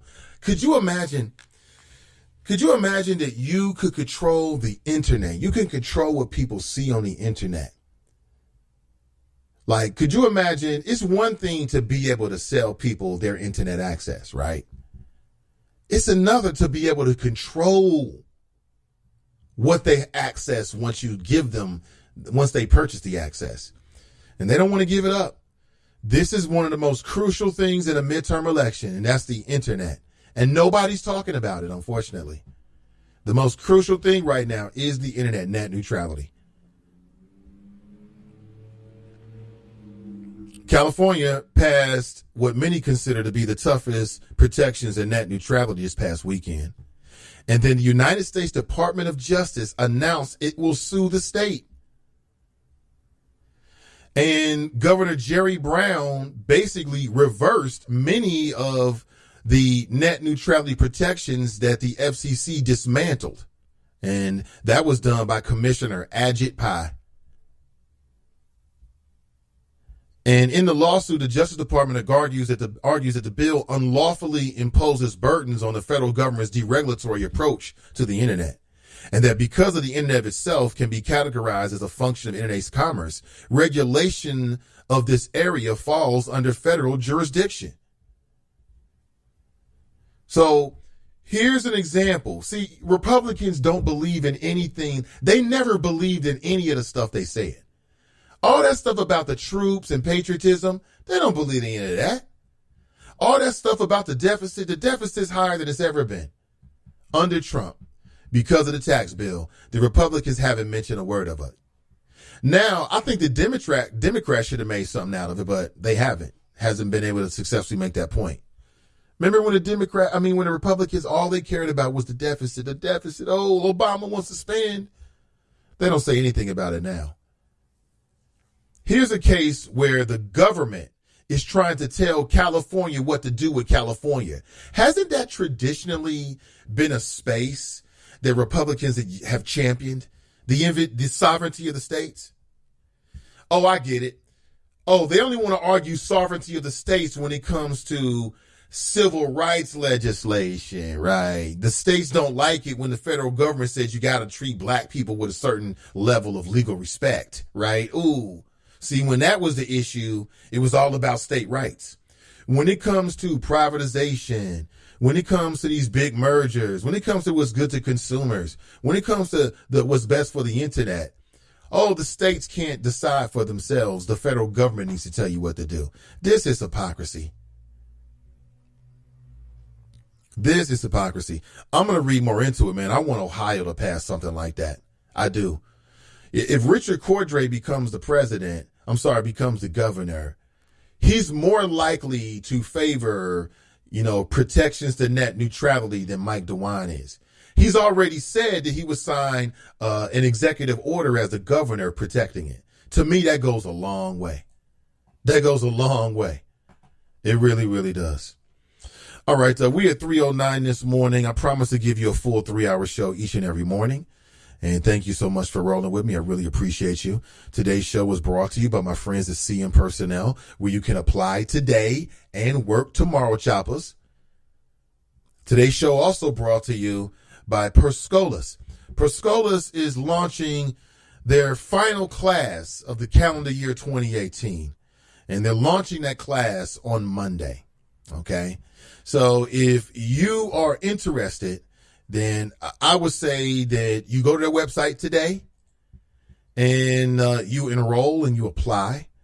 They're launching their final 2018 class on October the 8th. Learn software quality assurance testing. It's an 8-week program that teaches the theory and techniques used for software and website quality control. Visit perscolas.org/Cincinnati today to learn more and apply. All right. Good morning to you. And have a great morning. Have a great morning. All right. Make it a powerful morning. All right. I want you to have a great Tuesday. And Black Lion, you are more than willing to call back in tomorrow. And as long as you're not on any nonsense, I'll take your call, bro. And as soon as you start that nonsense, I'll stop your call, bro. Real quick. But thank you so much for listening. I'll be back tomorrow, bright and early at 7 a.m. Set your clock. If you haven't already done so, why don't you go ahead and subscribe to today's show on Spreaker? That way you'll get a notification every single morning.